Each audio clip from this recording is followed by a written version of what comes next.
base and build from there. I don't think it would be foundationalism.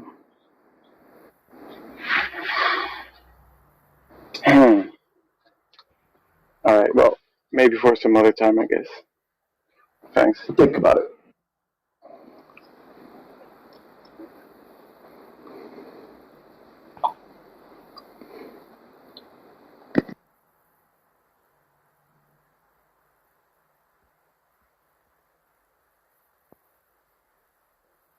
May the Lord open.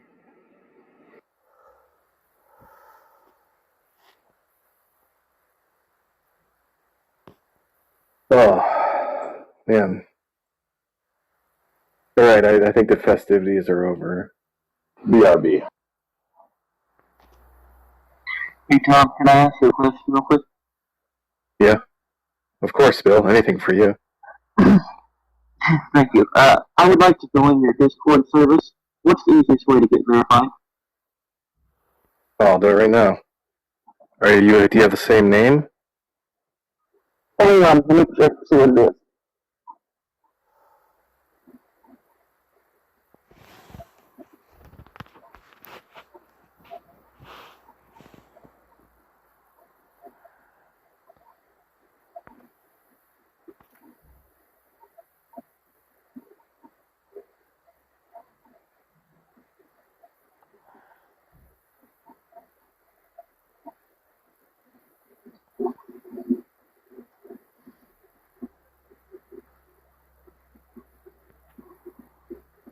Man, Daz, I mean, like, how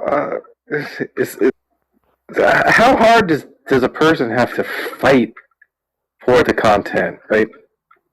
Really, I mean, like, what is the fucking deal? Sorry, which bit you're referring to?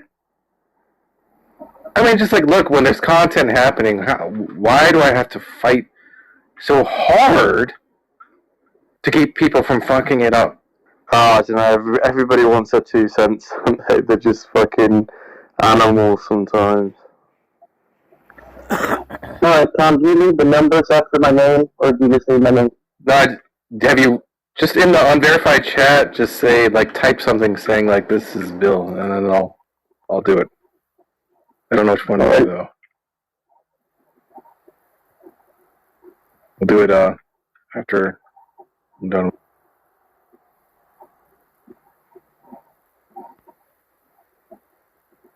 You know what? I mean, I just get so. It's righteous indignation, you know. You ever heard of that? It's righteous indignation.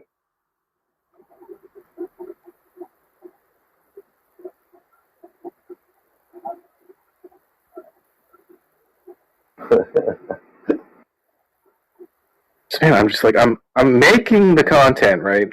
And then they just can't help themselves. You get it.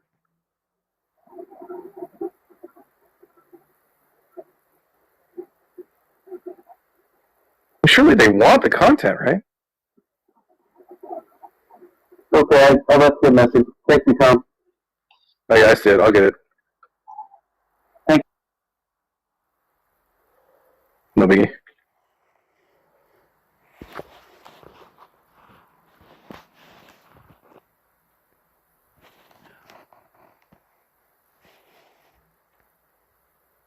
We're discussing free will. And I think Gavin, I don't think Gavin's a Calvinist. And so let's see, they were. No, Gavin's not a Calvinist. Yeah. Hey, Gavin, have you and I ever had a fight about it? Yeah, Gavin's a Calvinist. Gavin's not a Calvinist, dude. Are you? No. He just became one yesterday. You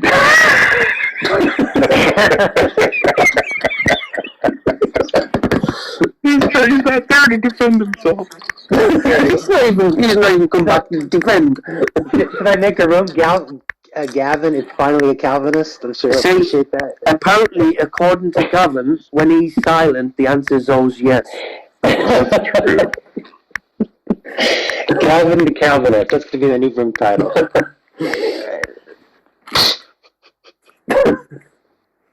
So he's not even defending. Alright. It was predestined from the foundation of the world that Calvin be Calvinist today. Yeah, I think, he was saying that he was preparing for a debate with an atheist. I guess Oh, yeah. I get, what was the topic? I'm forgot not what too it said. sure what the topic is, though. I'm not too sure. I don't think he sent me a link about in regards to the debate. Yeah.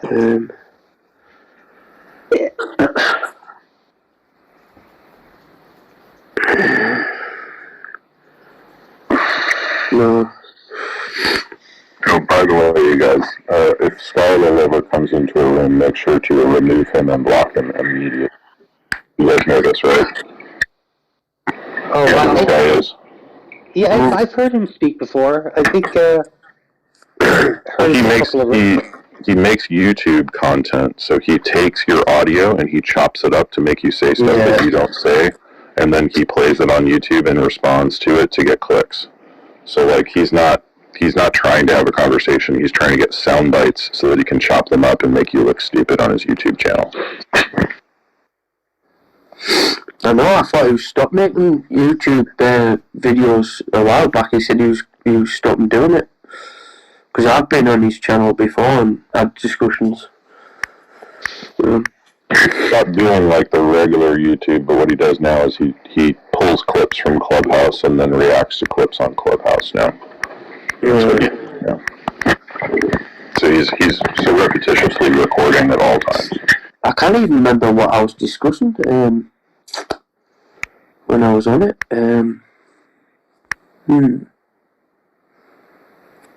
I can't even remember, to be honest. Yeah, I think it was might have been morality or something.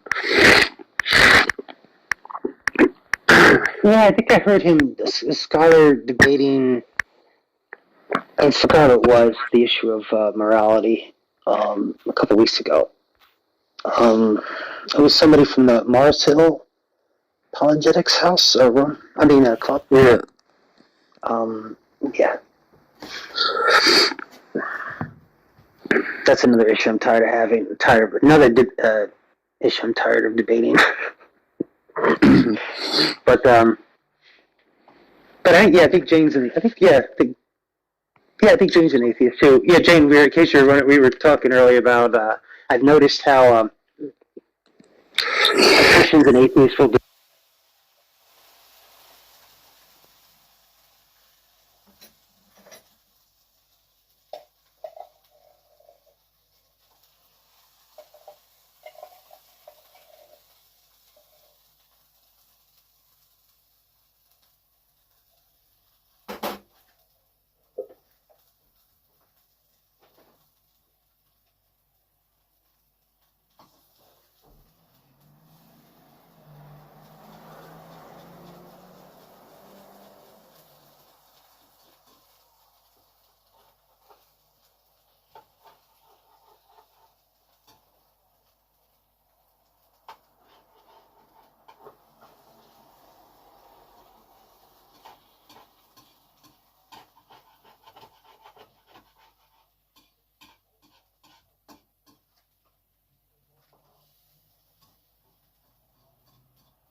Oh my fucking nerds.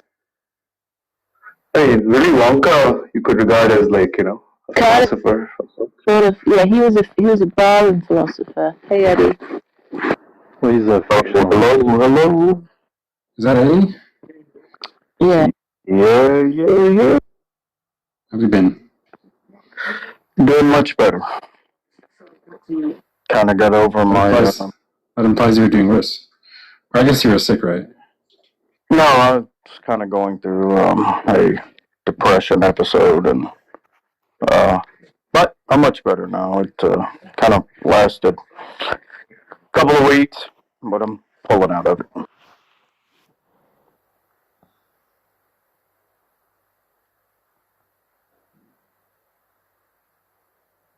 It's good.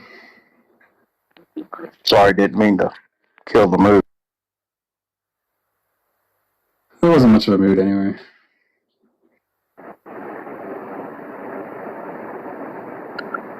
You shouldn't be depressed with all the possums down there.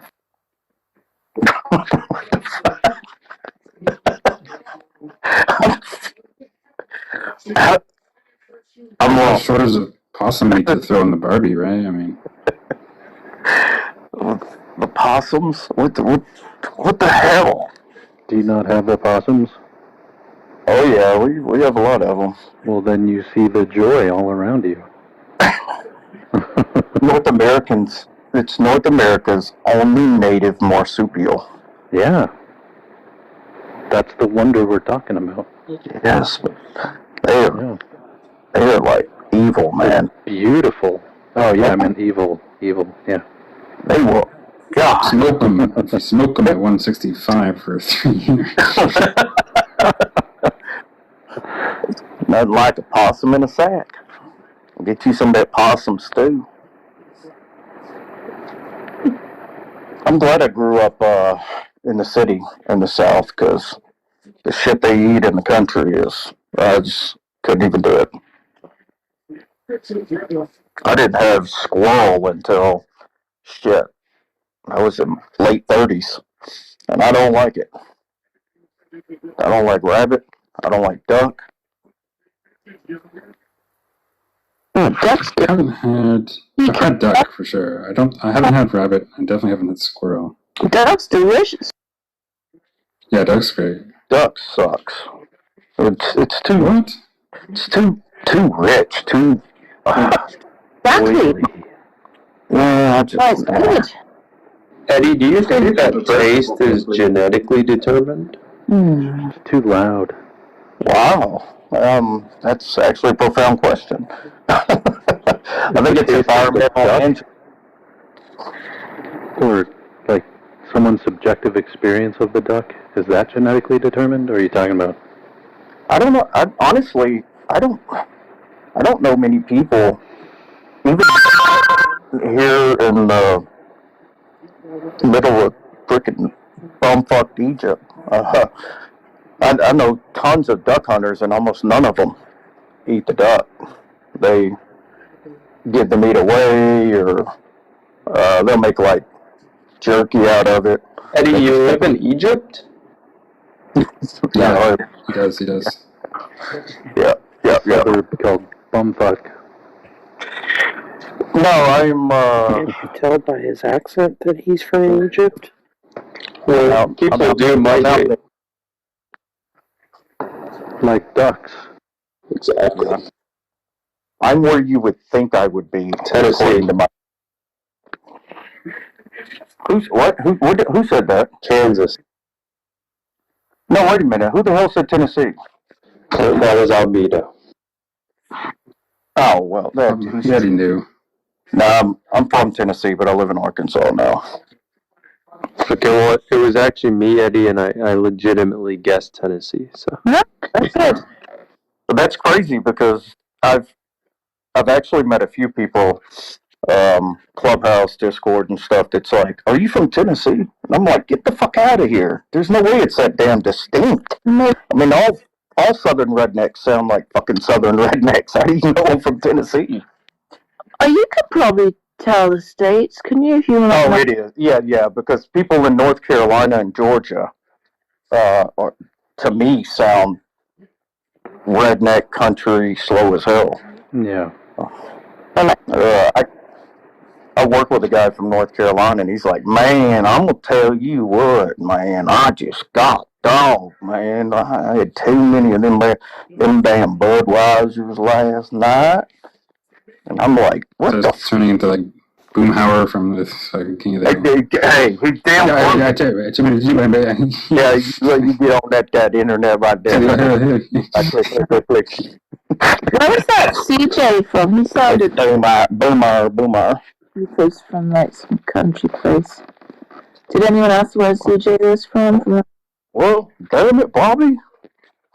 No. Go to propane. Who's CJ? He came into our room last night, and he was the one who. Oh, I wouldn't know because I came into the room and never was allowed out, so I left and went to a different room. Oh, well, I'm sure I wasn't there because I was probably asleep by then. Oh no, you were. Well, I just heard the replay, and I don't remember CJ, so I must have been asleep. I mean, he had a very rednecky accent. If it's okay to say redneck. Yeah, it's okay. As long as you don't call me a redneck, I'm good. Okay. Actually, just joking. It's okay, but when I do meet people that refer to me as a redneck, like in a serious or semi-serious sense, pisses me off. But well, you can't be redneck. So you don't have a neck, right? So I'm just kidding. Well, I mean, when you get traps and lats like mine, it kind of right. a little bit. I was gonna ask something. You know in that show Boomhauer, it turns out in the end that he's like a federal agent or something. No. Yeah. In the final episode of the show, like near the end, they just show him in his room, and it pans over to his desk, and it's just like an FBI badge or something. Holy, that's crazy because a lot of people don't even know where Hank Hill even came from. And I'm old enough to know where Hank Hill came from. Do you know where the show came from? Where Hank Hill came from? Yeah, the main character. Beavis and Butthead. Yes, Beavis and Butthead. Yeah, he was their neighbors. Get off my damn lawn! God damn it, Bobby. God damn it, Bobby. You gotta get the propane. I worked with a guy who could do Hank Hill. I mean, exactly like him. Unfortunately, he killed himself a couple years ago, but I digress. He did pretty good Hank Hill, though. Damn it, Bobby. I had a replay today. I don't know how old it was. Somebody had sent it to me. A guy I talked to from, I think he's from Pakistan, and he listens to a lot of stuff on Clubhouse. He doesn't ever get up and talk.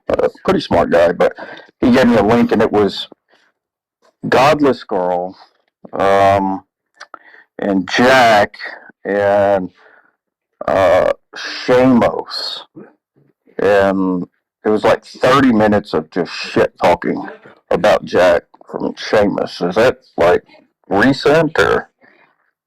Did that happen today or yesterday? I don't know. There's something that happened today. Oh.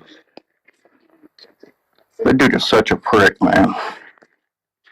Because Shamos was complaining to Jack about him blocking him or something. Yeah, it was about him. Haiti was there. He was complaining about being blocked, and then he asked somebody to tell Jack to unblock him, and then he kept complaining about it, and then somebody said, well, I'm not here. He said, I'm not here to bitch and whine because I don't want to be unblocked. Well, somebody asked him, why did you ask him to unblock you then? He's like, I didn't. I was just wondering why he was. I was like, no, bro. He pretty much said, can you unblock me?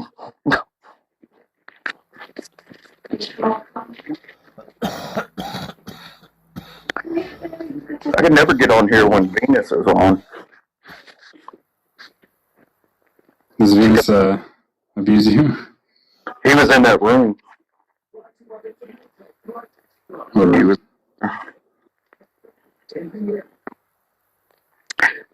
Godless girl was saying something about. I don't know if she's serious or not about Arianis, like messaging her, like he's in love with her or some shit. I don't know. She blocked him or. Wait, really? Serious. Oh, she was serious? He was really doing that? That's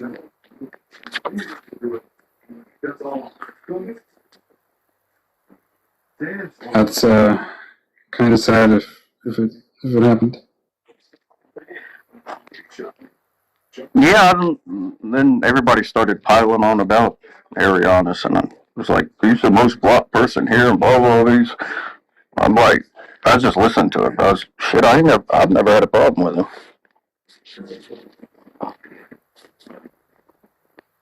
He sometimes causes problems. That's because you're a Klansman. He's gonna say something like that. Is he afraid of me, Jack? Is that what it is? No, it's He shares your views about where to burn. You know, well, I don't want to talk about somebody that's not here, but there is one thing I wanted to say. I did pop into a room one time after being messaged by somebody about things that, he was saying and others were joking about, and they were dropping, like the N-word left and right, and I'm like, what the fuck is wrong with y'all? This shit's not funny. Well, that's how he ended up getting blocked by so many. Yeah, it's. Did you guys hear about Von Helton's supposedly attempted suicide in May? Who? What? You guys aware of that? Von Helton. Who's that? Yeah, I don't know who If that you is. don't know, then it's a guy from What? Texas. Oh. Nobody knows? Anybody here knows? I know Jack knows him. I assume Jack knows, yeah. Oh, is it somebody on I know social who he media? is, but I hadn't heard about that. He is in a coma? What? I don't know. Great. Is it somebody famous or somebody on social media? No, it's Well, he's someone from his notorious. debate communities. Oh, shit. That's Hard to follow it, as per usual. I don't know who these people are. These other people. It's Von what? Helton. Helton. Well, that sucks.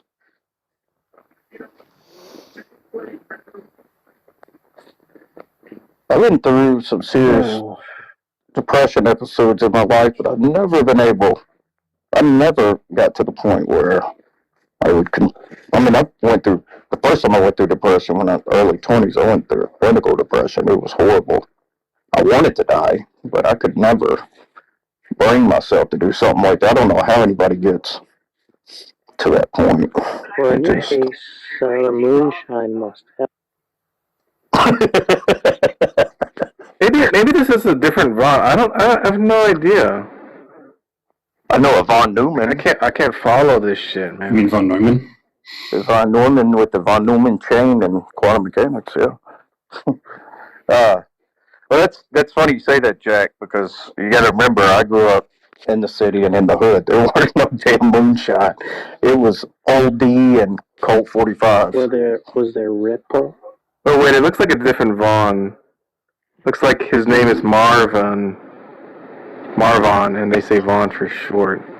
Hey Daniel, are you there, Daniel?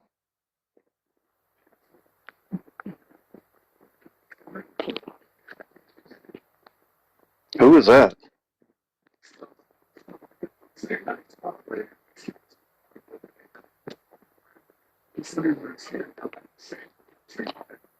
It sounded like John Lee, but I don't see him. Who's Albedo? Oh, sorry, Albedo.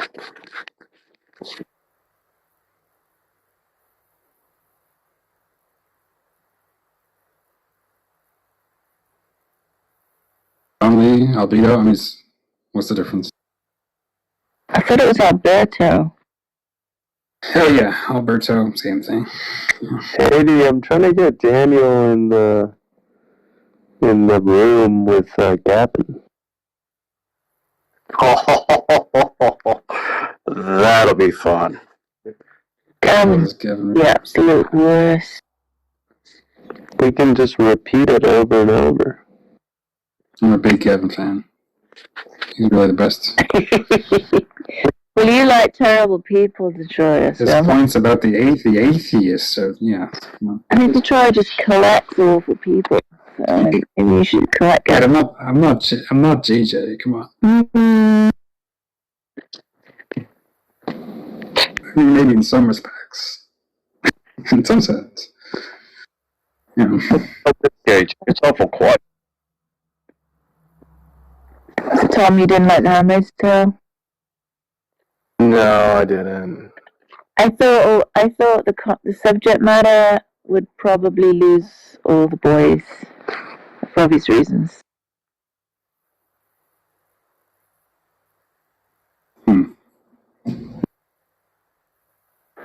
Is this somebody sent me an article about Gavin giving $250,000 to his ex-wife and then suing to try to get it back? Is this all old information? I've heard something Information about to that. Yeah, in passing. I don't know the details. Oh, what the hell, man? Oh, you hadn't heard? Yeah, his wife caught him in bed, so then they divorced, and he sued her for half of the house that she had when she came into the marriage. She gave him a bunch of money, and then she lost the court case, and then they went out to dinner, and she said they maybe could reconcile, so he gave her $250,000. What? Hoping they would reconcile, and then she just took it, and then he sued her to try to get the money back and lost. What, he just wrote her a check at the dinner table? That much money to just give away? Jesus Christ. Wait, Haiti, I thought you already knew and you were in the rooms with Daniel interrogating him. No, I was not. I missed it all. And I heard about it, but I missed it and there were no replays. Oh my god. Daniel executed like a fucking genius. I couldn't believe how hard everyone was laughing. It was I pinned the news. It was in the news. I pinned the news story. Oh, so that's what this troll thing I've been hearing about. Yeah. Why are you so bitter? Yeah. The weird thing I is do think it's he's attractive. That was the shocking thing to me. Isn't he very unattractive? Well, I mean. I wouldn't say so. the old photos of him were good. Okay. I asked him where We're gonna have this he picture of made him that as a $250,000. slob or something. I don't know. Well, he has $250,000 because she had a house to the marriage, and he sued her for half of the cost of the house. So she paid him they had a verbal agreement not to do that before the marriage, according to the news article. Yeah, so he won in court, and she had to pay him. But then he gave her I think she may have tricked him into saying they were going to reconcile. And so he just gave her the money back, just bank transferred it from his phone while they were at dinner. Oh my god. And then lost the court case and had to pay her legal fees. Jesus. Crazy. Christian, by the way. What was he doing? Cheating? Huh? Was it Christian? Disgusting. She Christian? Oh, come on, y'all. Christians aren't perfect. You know that. I don't know why you're commenting on that. I'm going to identify as a Christian. I'm going to have to sell that point as much as I can.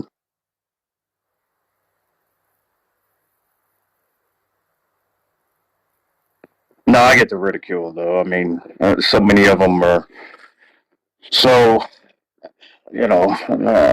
morally superior and all that bullshit, and it turns out that they end up being worse than shit most non-believers. I mean, just look at the scandals in the churches. Hurley argued that due to an earlier brain injury suffered as a kickboxer and solvent exposure due to work as an automatic spray painter, he suffered from impaired judgment and poor planning, leading him to make impulsive decisions. Who did? Gavin. Well, we already knew he had impaired judgment. He's a Christian. He's also really, maybe that explains, like, the bad personality, He's just got brain damage or something.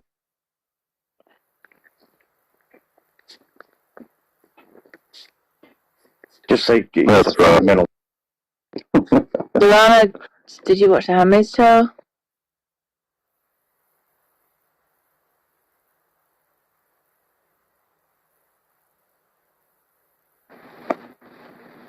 Guessing not. Maybe he's watching it right now. Maybe he is. Oh, that made me swing on my account. No. Okay. Not yet. The judge rejected Hurleyman's arguments, not unlike everybody else.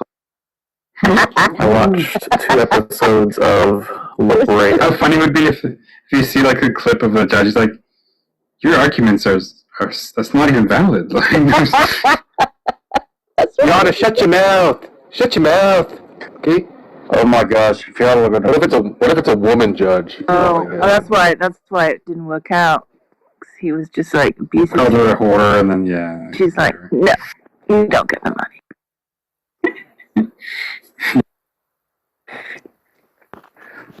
If I hear any more valid or sound or anything, I'm leaving. I've been working on Logic all damn night. Burned out. Well, you won't hear much of that if you go over to the Christian room. I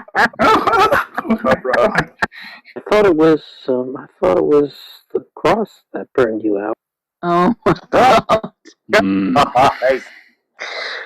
Damn, everybody is on fire tonight. I'm just On fire like the cross. Oh.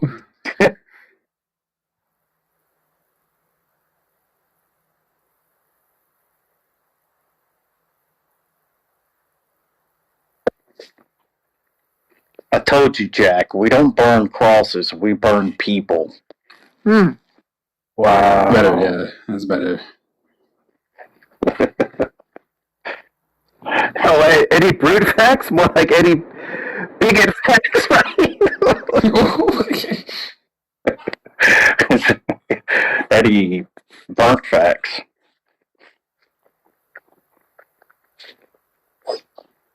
Oh, that guy just lost his ass. I'm glad you left.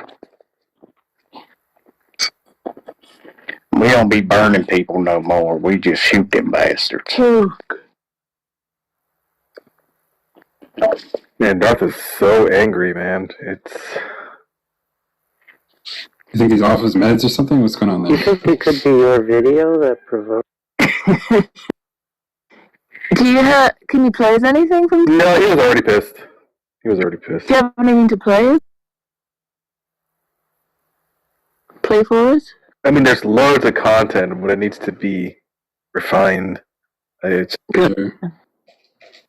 He's literally been on for the past 10 hours straight. Oh my gosh. Yeah. Just apparently told Skylar Ficton to shut up, fat ass or something. I can probably find that part. Fat ass. Good.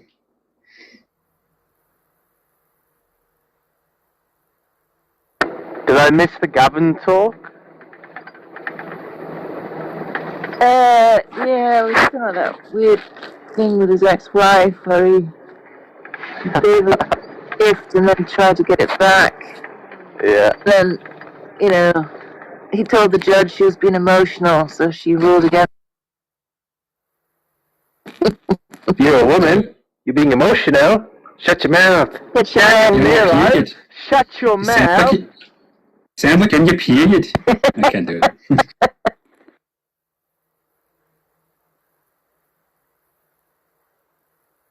Why does the judge sound like a Harfoot? Sound like a what? Harfoot. That sounded.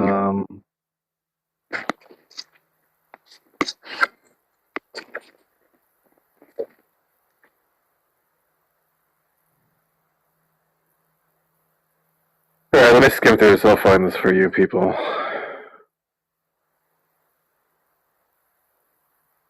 So angry.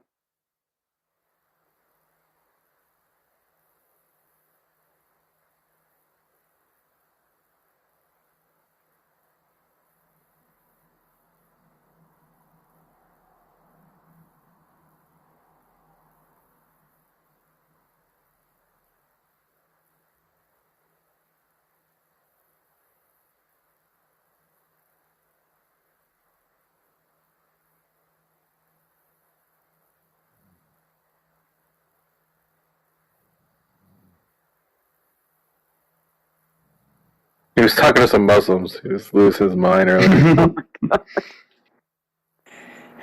I feel like he shouldn't be allowed around Muslims. That's just too triggering.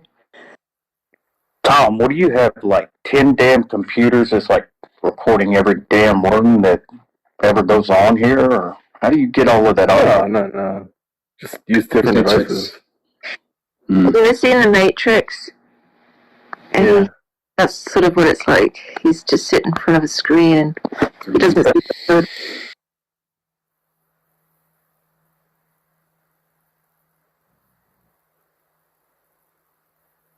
Is it?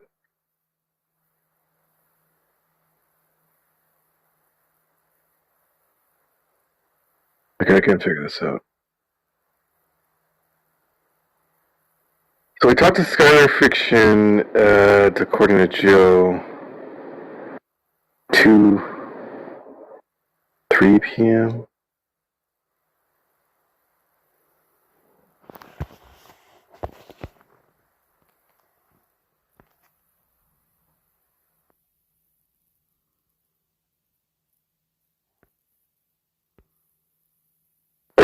There's many different areas that you can cover.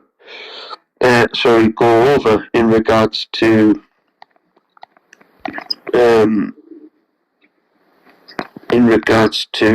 reasons for believing in God.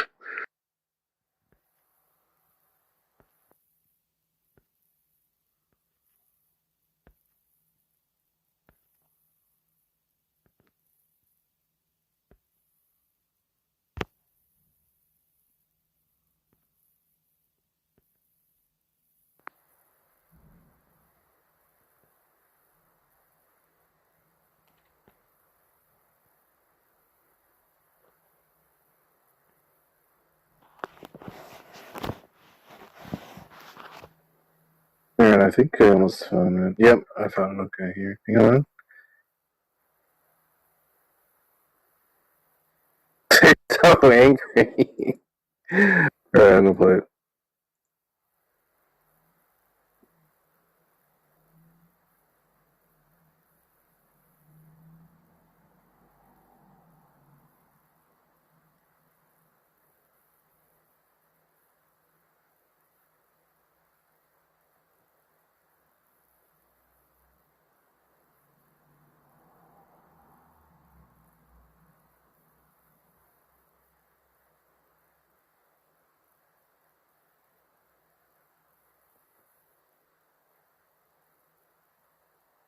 You guys still there? Yeah, if you're playing it, we can't hear.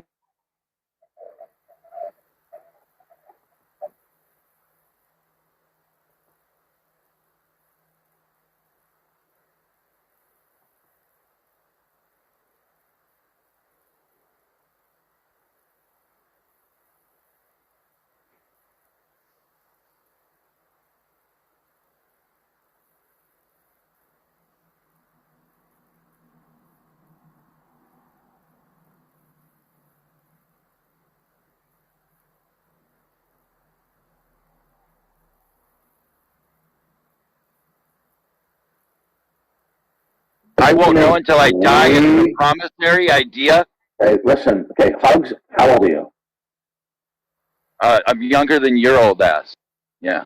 Okay, so what I'd like to know is, I don't mind you disagreeing with me. I don't disagreeing with me. But what I do mind is you being an obnoxious horse's ass. And Perfect. you I don't like the fact that you're trying to project on right, me without answering. There we go. Enjoy your duct tape. Let no one say that I was not supremely patient with this horse's ass. Notice the hostility, the contempt, and the antipathy for the Christian worldview. And he's reasoning that the Christian worldview is unintelligible from a system that he has admitted himself is completely from top to bottom, beginning to end, unintelligible. I mean, it doesn't get any richer than that. He admitted his whole system is unintelligible, but he reasons out of an unintelligible system to say, oh, well, your system is unintelligible. How do you do that when there's nothing intelligible within your system to reason about anything? Where do they grow these people? Yes. I'll be Hugs, okay? Yes, my system is unintelligible. Now, where are we going to go next? Well, you only have one alternative, and that is the Christian worldview in terms of its fundamental character set, which is rooted in the God of the Bible and his attribute set, is such that he is indispensable as creator and as one who providentially secures the foundational perimeters out of which we live and breathe and have our being, and you have no other choice. And what is clear is that you are irrefutable. And if you don't, then there's nowhere for you to turn. And what is clear is that you are embracing.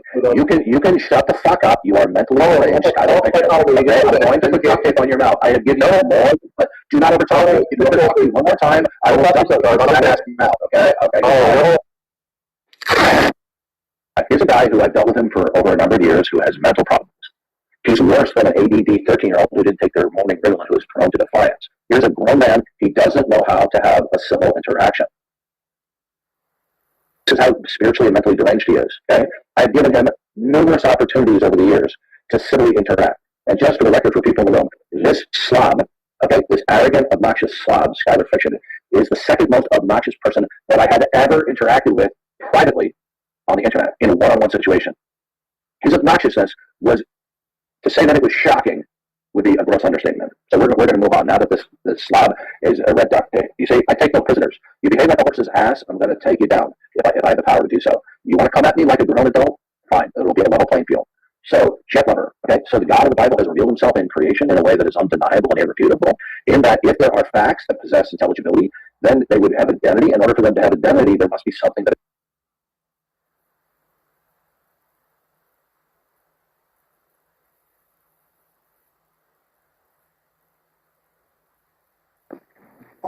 What an absolute role model. Yeah. So he like hits a button that plays a duct tape sound. This is really Jesus, and that's like them being muted. I They assume. designed a bot for him. Unbelievable. It's called Attack Dog. So violent.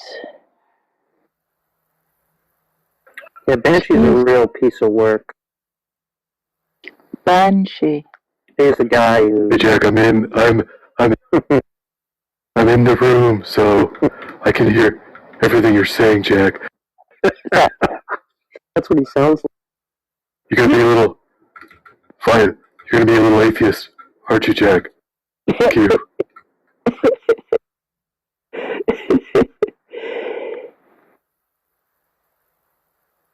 So tell me, you like banned from that server, or can you go in?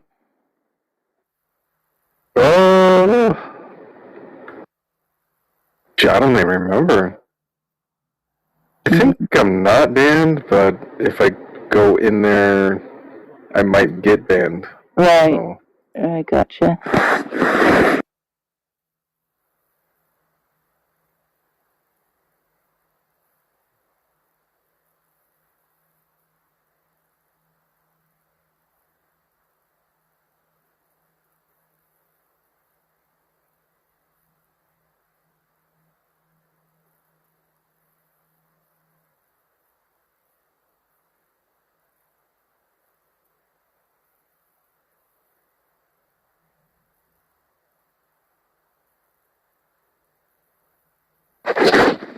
Hello. Hello. So, has he been quite active on PNR since the... Yes, very active. Very active. Any outbursts or? Oh yeah, many of them. Who's the guy in charge of politics? What's his name again? Doobie? Banshee? No, politics. Oh, politics? Yeah, that's Doobie. Yeah. Well, I heard Darth saying that Doobie's trying to get him back into politics. Baby. Oh, he's the prize pig. He's the, he's one all the boys want.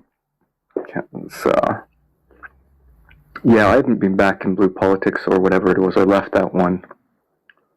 I'm still in PNR. But I don't know if it's going to be much different. I thought Blackout was the main person over at politics and religion. You talking about on Discord?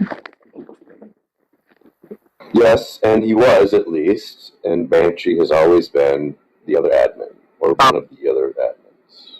I don't think I've ever met Banshee. I usually ended up on politics and religion server after I had too much to drink. And you'd know Banshee if you talked to him.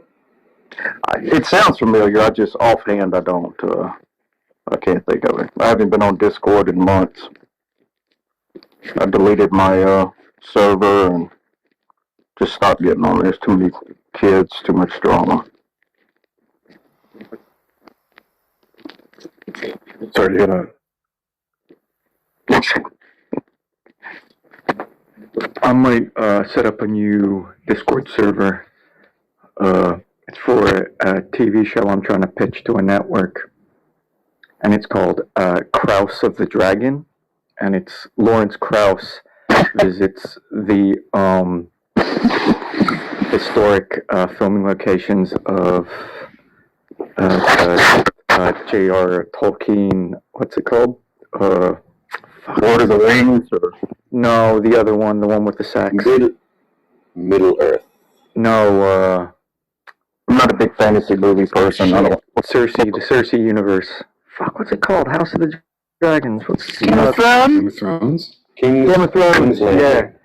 King's Landing. Yeah, he goes to and he talks through the science of it. He lets people know that he talks through the science of it. Like Krauss. That's because they're so excited about watching this TV show. Yeah, I was actually contacting Siswet19, trying to get her. Maybe I was thinking of a collaboration. What's called House of the Dragon Dildos. She would put even more gigantic dragon themed dildos into her vagina. Oh yeah, and they'd be themed and anus. Yeah. Maybe she could work her way up to a whole Peter Dinklage. Yeah, she'll name them like, oh, I'm gonna try to take on Vagar now. I've worked up. I'm gonna have to start off with Syraxes or something like that. Yeah, then you got the King's Landing, like a scale King's Landing. Littlefinger, he's a character in that TV show. Syraxes, Tom. Syraxes. Yeah, whatever. Yeah, I think she's moved way beyond the Littlefinger. The Mountain. That'd be up. Bronthon Burjassian. Bronthon Burjassian, that's right. And Hot Pie. Hot Pocket Pie. What was his real name in the series, Hot Pie? I think that's it. Unless you mean the Night King. No, I don't know. Night King. This is his real name.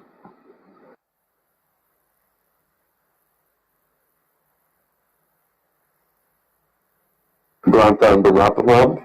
Yep. Branthor Bargalian. Yeah, she's gonna talk about how she's a dragon rider. Yeah. How many? Oh, I'm a dragon rider. I want to be a dragon rider. I want to be a dragon rider. I lost an eye. Surprised she hasn't lost both her eyes. Yeah. Oh, you can have an eye out with that. You know what I'm saying? Yeah. Couple teeth too, I think. I'll have to give up an eye for this dragon. I'll give up my brown eye, right? It's really.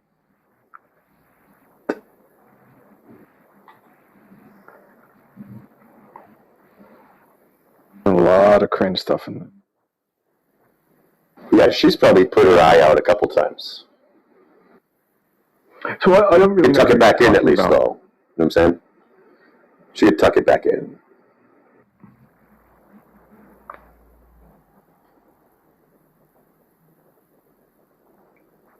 Tarthar Bargarian.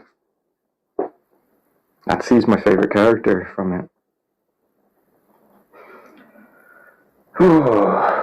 And Robin of Locksley, of course. Most famous of all. Sons of Saracens. Yeah, I haven't really been watching it. And when I do, I'm not paying attention, so either or.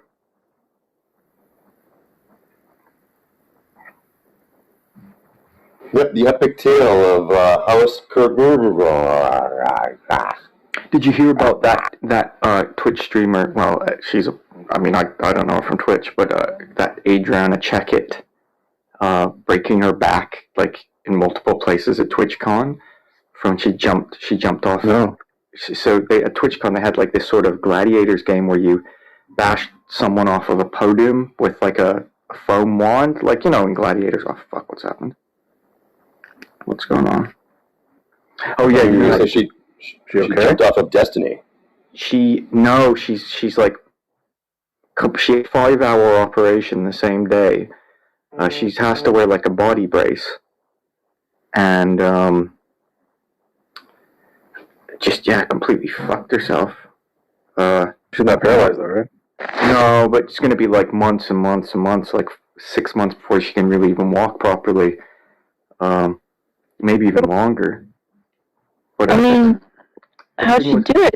Usually it's like foam or, those Well, balls. it was, but the foam pit was only it wasn't that deep. Oh, no. It was straight onto concrete. It wasn't onto mats. Now, here's the thing. The thing is, Wasn't it Destiny deep? It wasn't as deep as even Destiny's knees. Oh.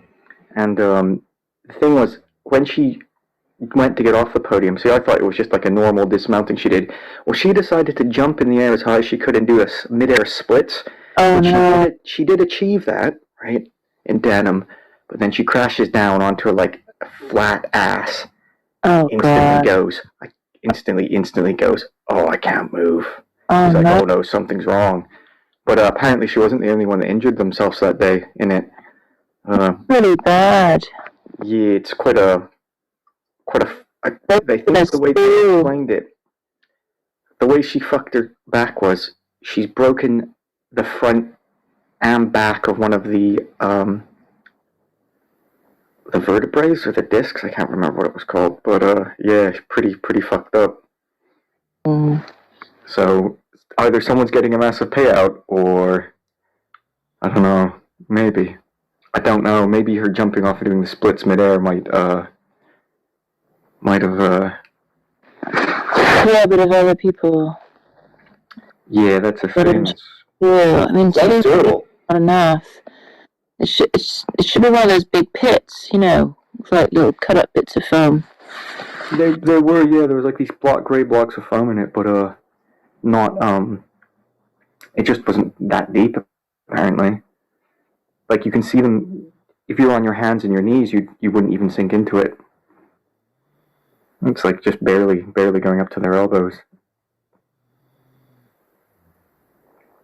I don't know what you're talking about, but did they land on their back or something? Kind of like she jumps up and she does the splits midair, and then she jumps up and does the splits midair off of this podium that's about Destiny high, and she lands like, imagine if you land like doing the splits, but kind of like your legs just close at the end on the, like if someone pulls a chair out from under you and you land right on your coccyx or whatever it is, your tailbone or something.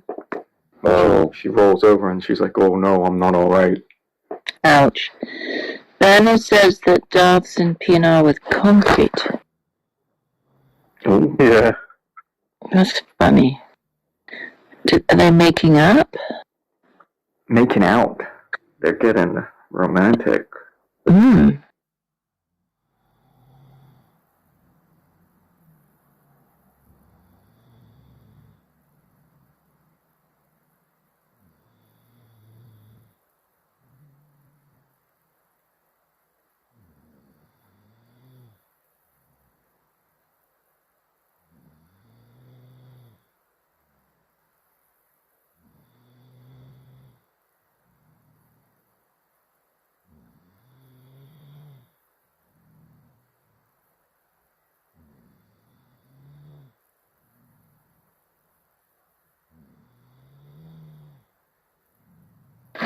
I don't have a parakeet.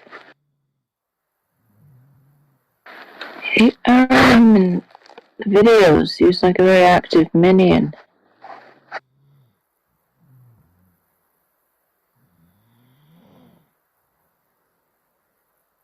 Yeah.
Shouldn't I have some Andor by now?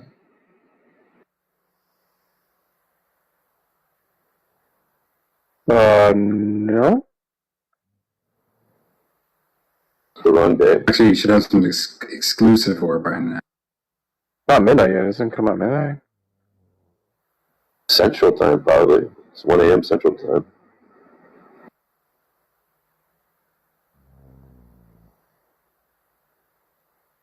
So maybe I'm a little bit early.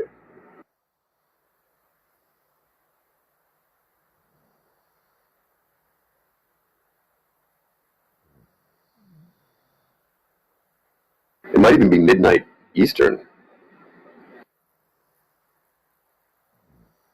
Oh, he just joined channel one-on-one with Banshee. Lol. On them, most likely, you know, who needs band and such.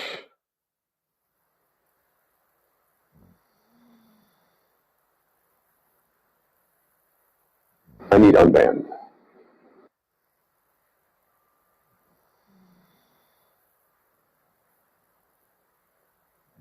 Andor.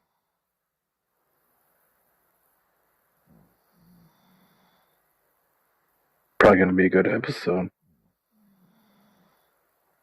Lots of reactions to get.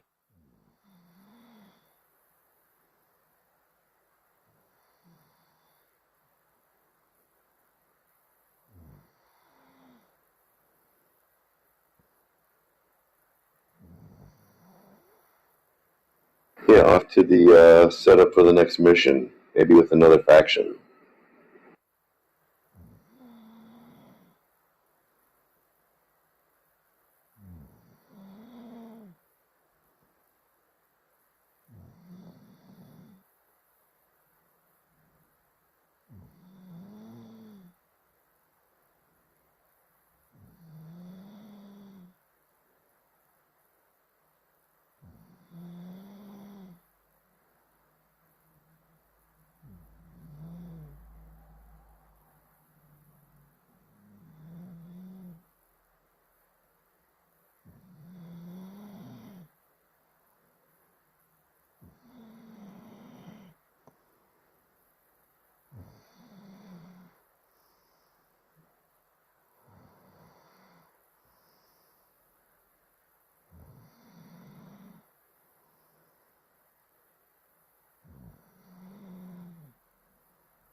Yeah, it's too early.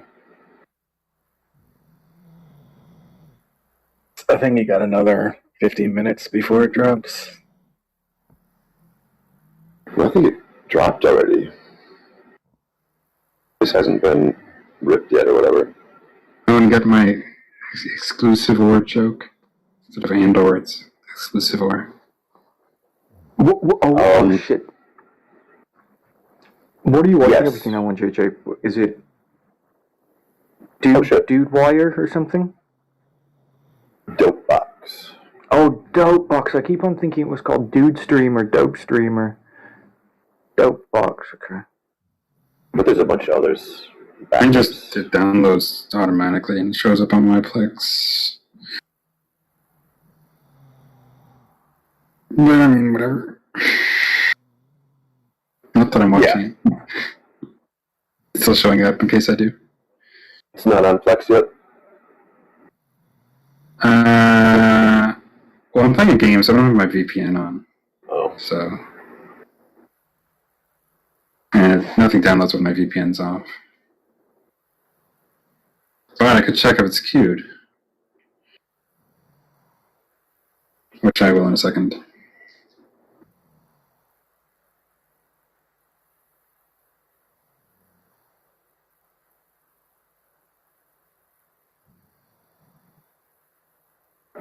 Let's see.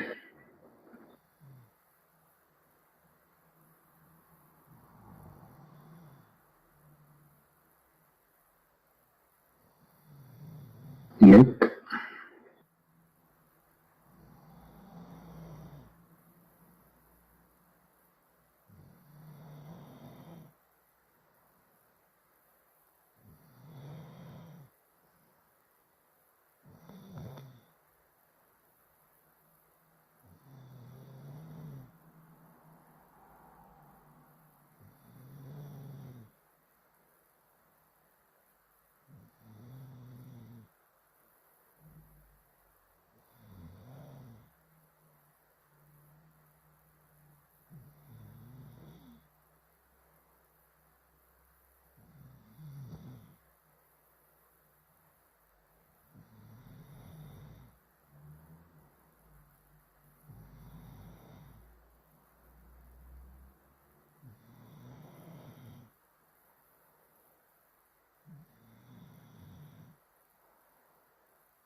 Well, shit, Cassian Andor has a middle name.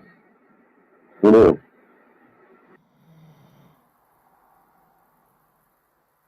No way. Tangela?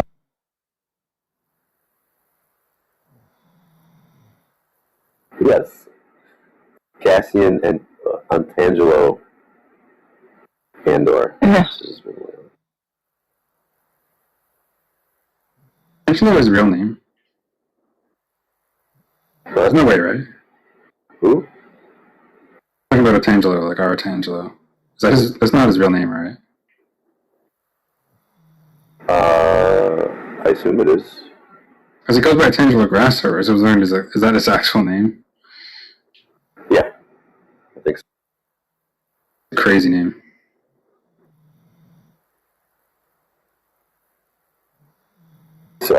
It's Portuguese.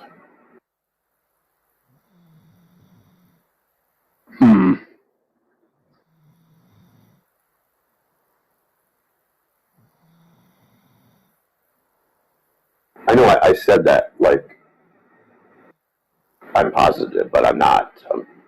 Right. Isn't he like half Swiss and like half something South American? Right. I mean, it sounds Portuguese. Swiss. I guess.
Control.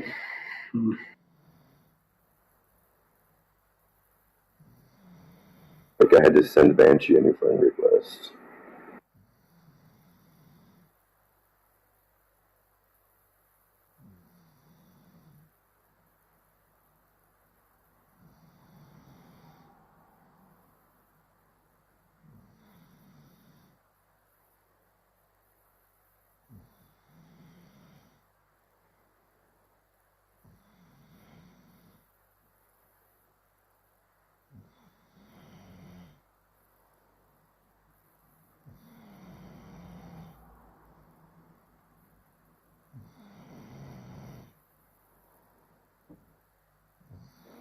Tom, do you have an ending for the Otangelo video yet? No.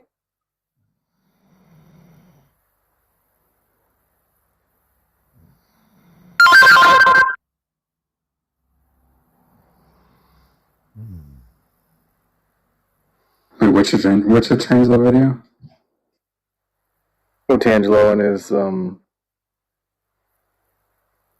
role in Mad Dillahunty leaving the Atheist Experience. Yeah, I'm sure you had a big part in that. He did. Yeah.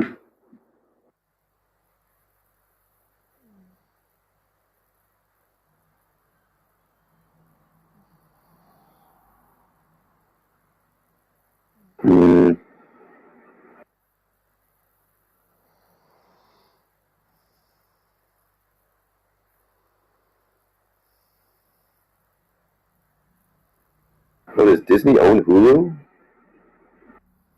Does it? That doesn't make sense, right? Because why would they have... They combine Disney Plus and Hulu or whatever. Maybe it makes more sense to have them separate, I don't know.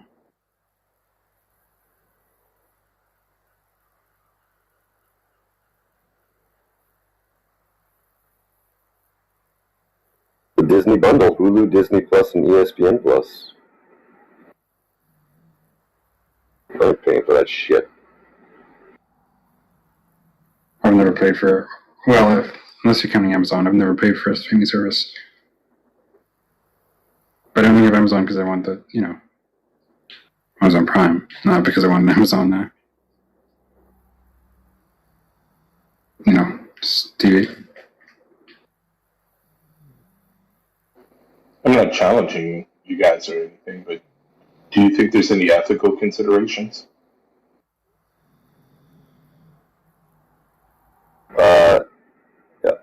Yeah. Again, I'm not moralizing, but what do you think about that? Who's that question for? Either one of you. I mean, if ethics is even a thing, yeah, then there's some ethical considerations, definitely. Right. Would you consider that kind of thing stealing? I don't know. It seems like some sort of legal question.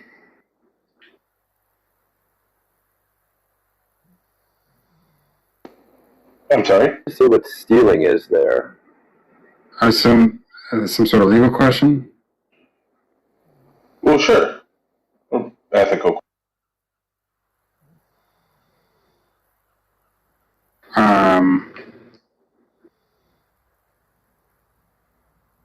I don't know what is classified legally as. Maybe it is. I don't know.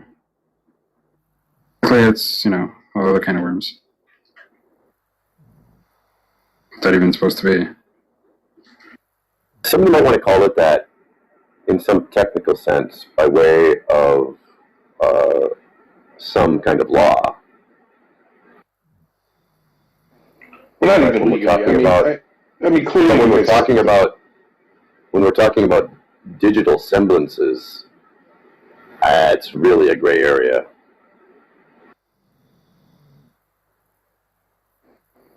Clearly, you guys don't think that there's some kind of ethical or moral issue with, consuming media that is normally sold that you haven't paid for. Right. Yeah, I don't know what sort of. I mean, I don't have an issue doing it. I don't know what the ethical concern is supposed to be. I don't know. Well, I think the ethical concern is consuming a product that is normally sold. Like it's that might be an accurate description. It might be an accurate description of what's going on. I mean, once you get to the kind of He's saying you're fucking stealing. I don't understand why this is like hard to understand. Again, I already covered that, right? If we're He going said he's by not some- saying that. Well, if we're going by some legal sense of stealing, that might be correct. I don't know. Maybe there's some colloquial sense of stealing that it covers it too. I mean, that might be accurate. I don't know. Well, I'm not moralizing. I'm just saying, like, I generally consider taking something that someone normally sells as without paying for it to be stealing. I have moral and ethical issues. If that's how we're thinking about quote unquote stealing, then okay. I'm sure it's just a label. Update though. It's 2 a.m. Central. He's saying that stealing. It's 1:22 a.m. Central. No, that's when it releases. Oh. He's saying on Disney Plus. His fixed point to draw. Sorry, you said fixed point when? A moral fixed point. Oh, okay. I don't know. What is that? Well, there's a view in metaethics that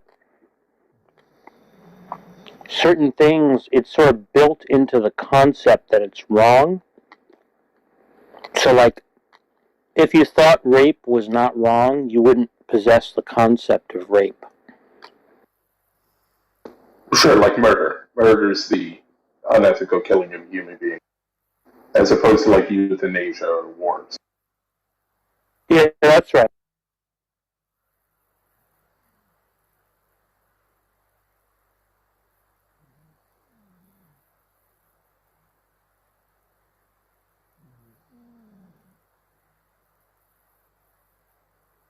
Yeah, then if stealing is defined as something with some normative consequence, then I might question what that means.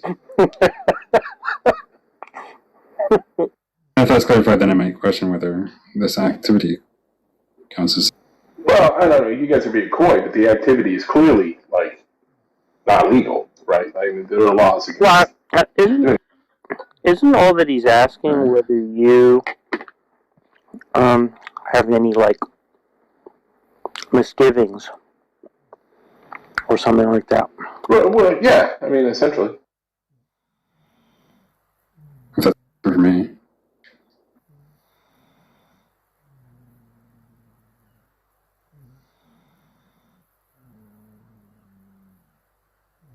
What are we talking about? Consuming digital content that piracy. Yeah, digital piracy. Ethical. Piracy, yeah. Well, at least Yeah, either by watching it on a site that hosts it, non-legally, or downloading it or whatever. Yeah. What are the claims being made? Well, it's mostly a bunch of like questions that are being asked. I'm just wondering, they behave in a way differently than I do, and I'm trying to sort of check whether, maybe I don't know. They have different ideas on the topic, and I just want to hear. You don't pirate content? No.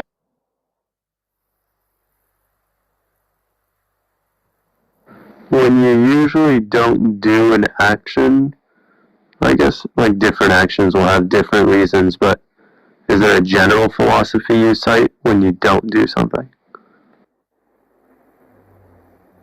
Well, no, I mean, most things that are done are things that I don't do. Right. I won't pirate either.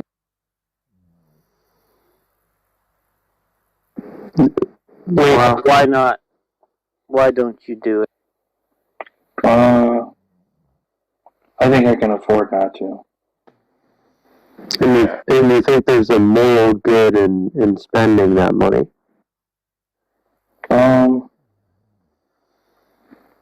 Sort of, I guess. I feel Afford like not I'm doing to. the right thing. It's actually easier for me for to do it, and I don't care to afford it. Yeah, function, I think, is a totally different conversation. Well, that's so interesting, Albedo. I wouldn't expect that from you. Spend more money on like. I'm not really like different drives. super opposed, I guess, because I don't really think like there's a lot of harm happening. But Is it some appeal to, like, if a bunch of people did this, then the corporations that I like that provide media wouldn't be able to create the same type of media? Is that the thought process? I don't know. I don't think I've really ever thought that far about it. Oh my god. Well, it's not just like corporations, right? The actual artists who produce the art directly get paid from media sales. I think those people deserve compensation for their efforts.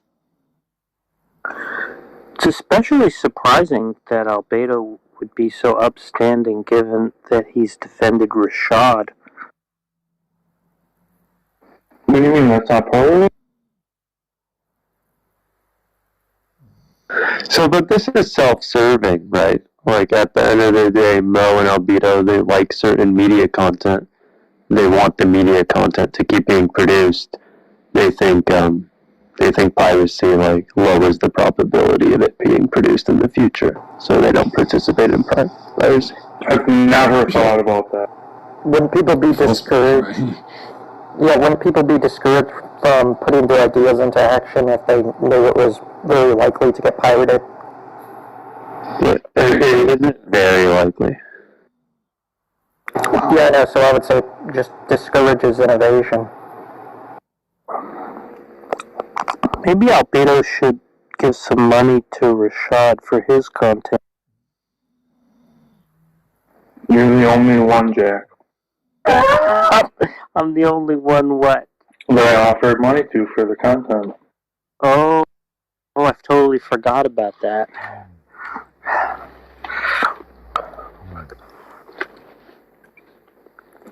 So I'm unbanned from PNR. Would I have to go on an alt? Yeah, you know, if you say one fucking word in there and he's in the room, you know exactly what'll happen. JJ. I got text blocked.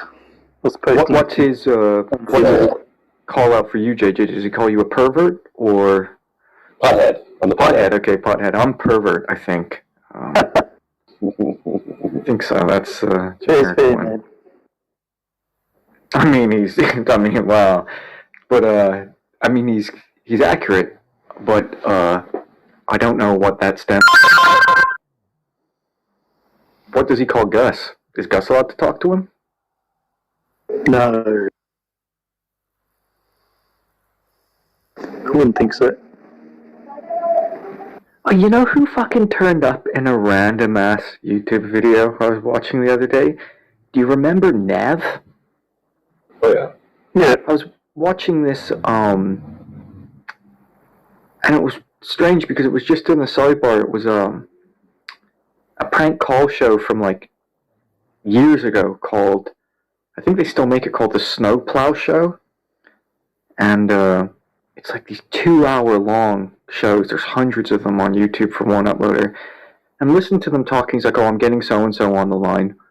He used a different name for her though, and I was like, I recognize that voice, and it fucking was. It was her. Just on this random fucking prank phone call show. She's been gone for ages though, hasn't she? But this was an old recording. It was old. It was like, I want to say it was like fucking upwards of 6-7 years old.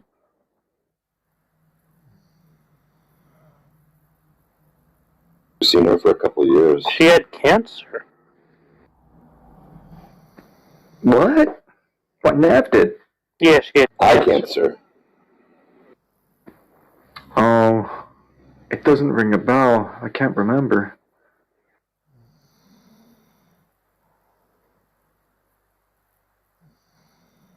Put something in your eye?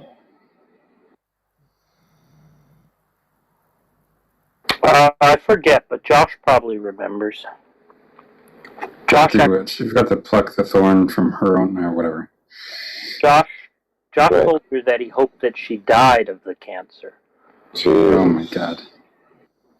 Well, she was a racist. So, I mean, it's a mean thing to say, but she was pretty obnoxious. Although you sent me pictures of her tits. Yeah, she was hot. The fact that she was a racist made her hotter. Jesus. I don't understand that, but... Yeah, well, you wouldn't, would you? Also, I didn't understand her fake tits. They were perfectly fine before that. Well, she was a professional.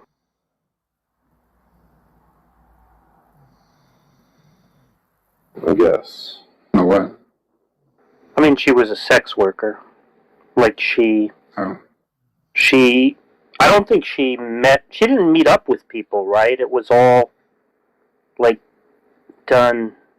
It was cam stuff, wasn't it? It was all cam stuff, I think. It was, Right, it was, wait, are you saying it was solo stuff? Blackmail. It was like blackmail, cam stuff.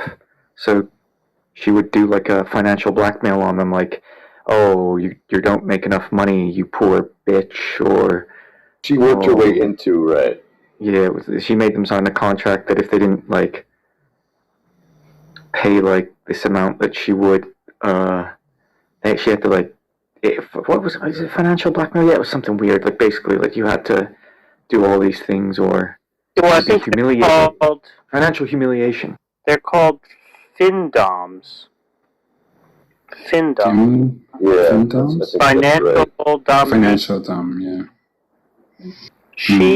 I think she said, though, that in her private life she was actually a sub, right? Yeah. Yeah. And she did do some other stuff before that settled in. Like escorting? No, I mean, she did some stuff with another model. We were seeing a little bit of that.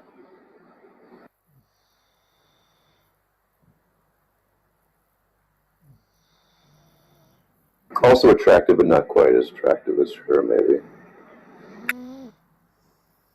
Or maybe more.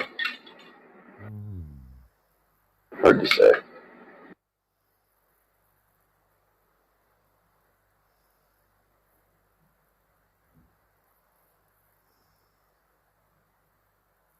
You know, I was thinking about that piracy stuff because, you know, I actually hadn't really ever considered why I don't do it. I think I used to do it more, well, I guess, like, so I was thinking about it, when there was a time, maybe about a year ago, that Troyer gave me a book, or access to a book that I know he pirated, because it was like $140 book, and I was like scoffed at the price. I was like, I'll never pay it.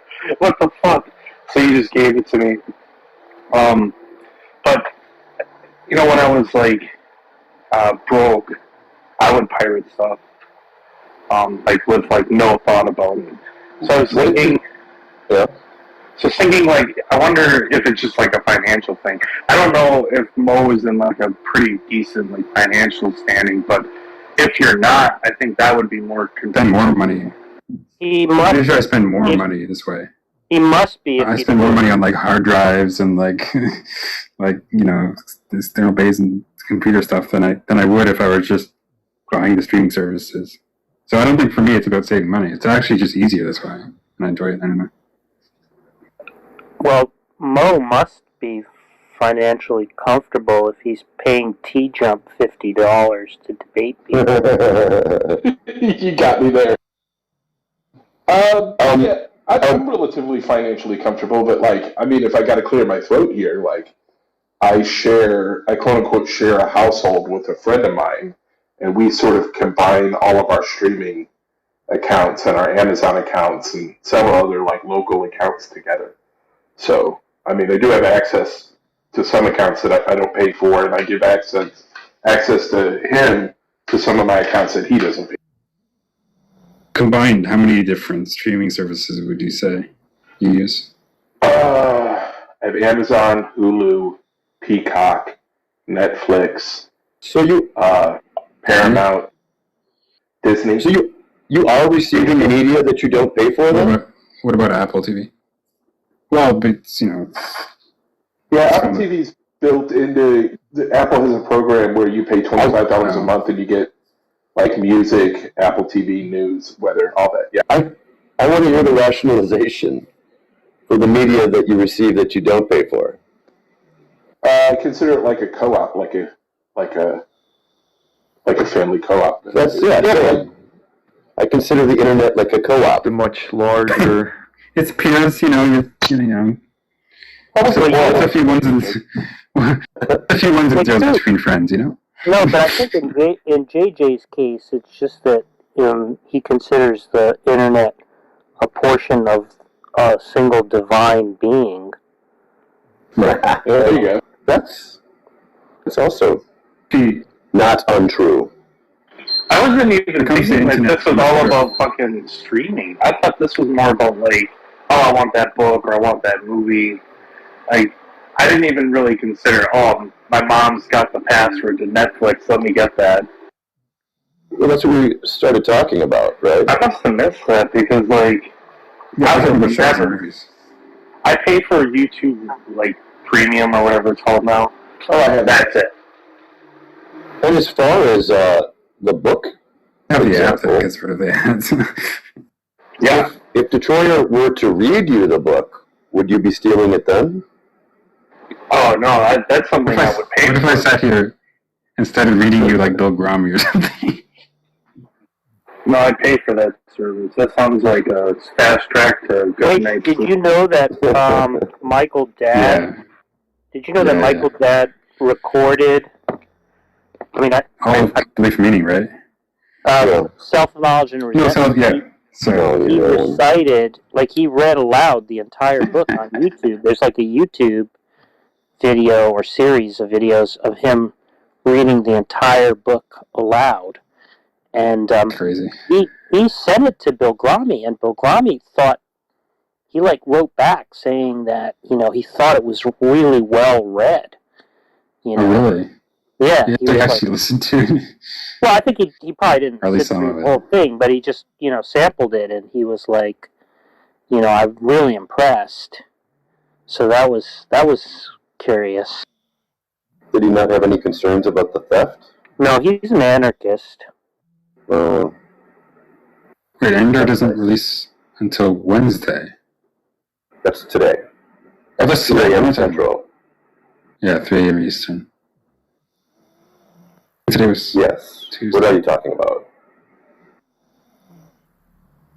I swear, Detroyer. Get your head together. Can't believe I had Albedo on my side. We totally ducked out on.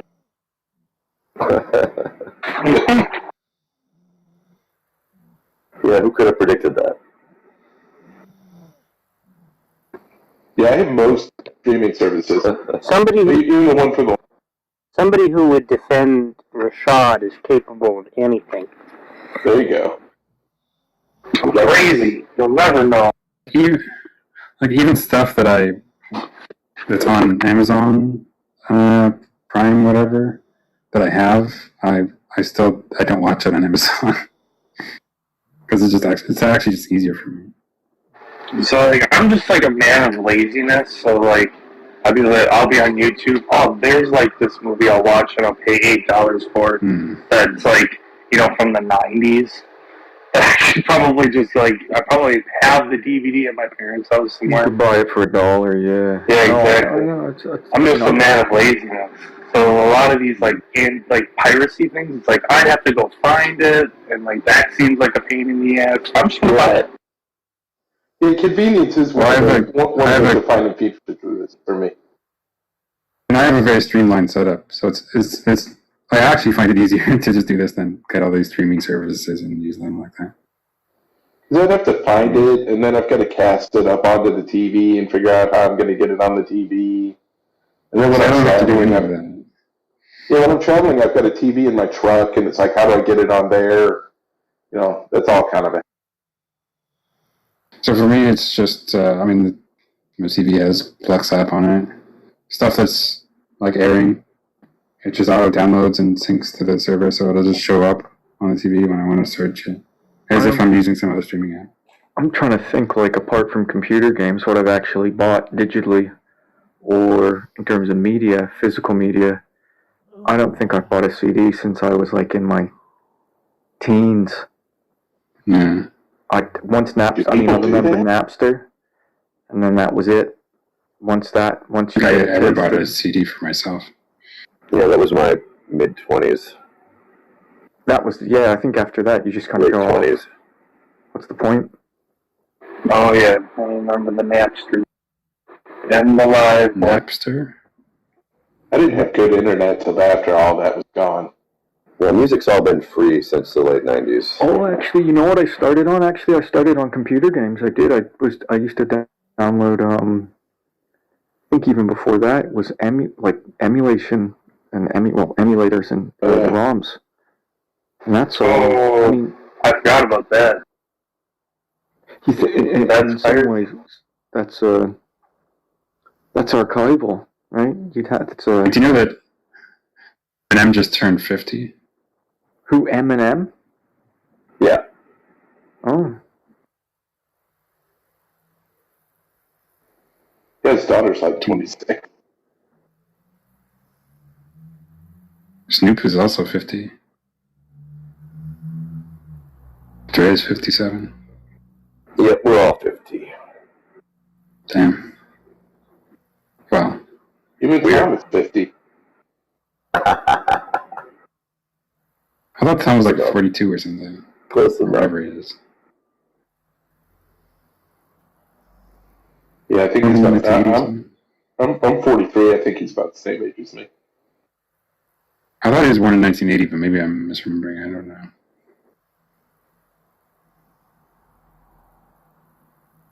Close enough. Something like that. Aren't Jack and John Lee the same age?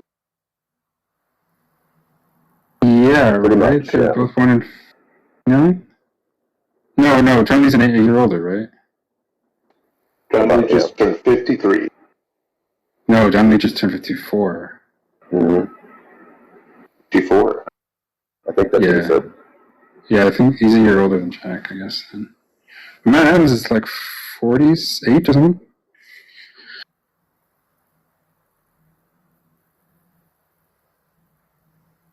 I would have thought that Matt Adams was older than like John Lee.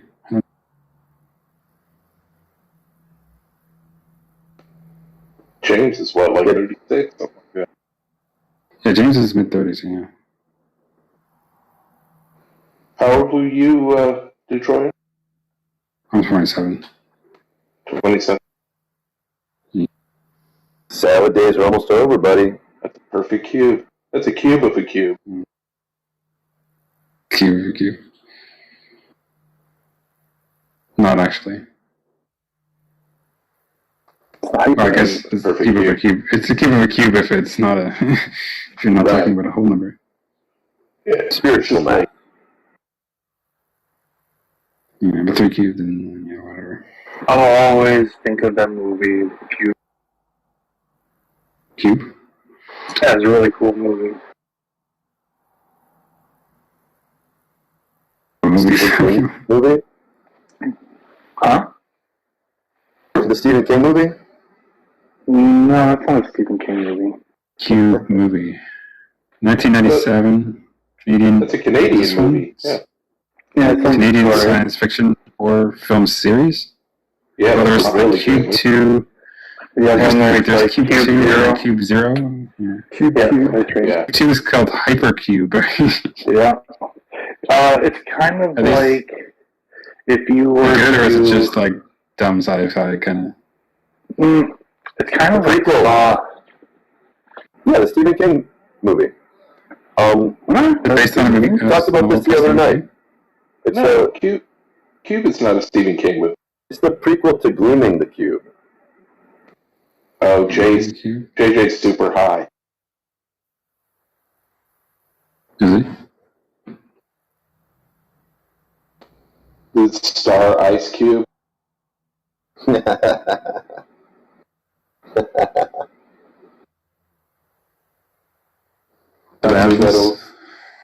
Reminds me of that old joke from the 90s. What do you get if you mix Ice Cube, iced tea, and vanilla ice? One refreshing drink.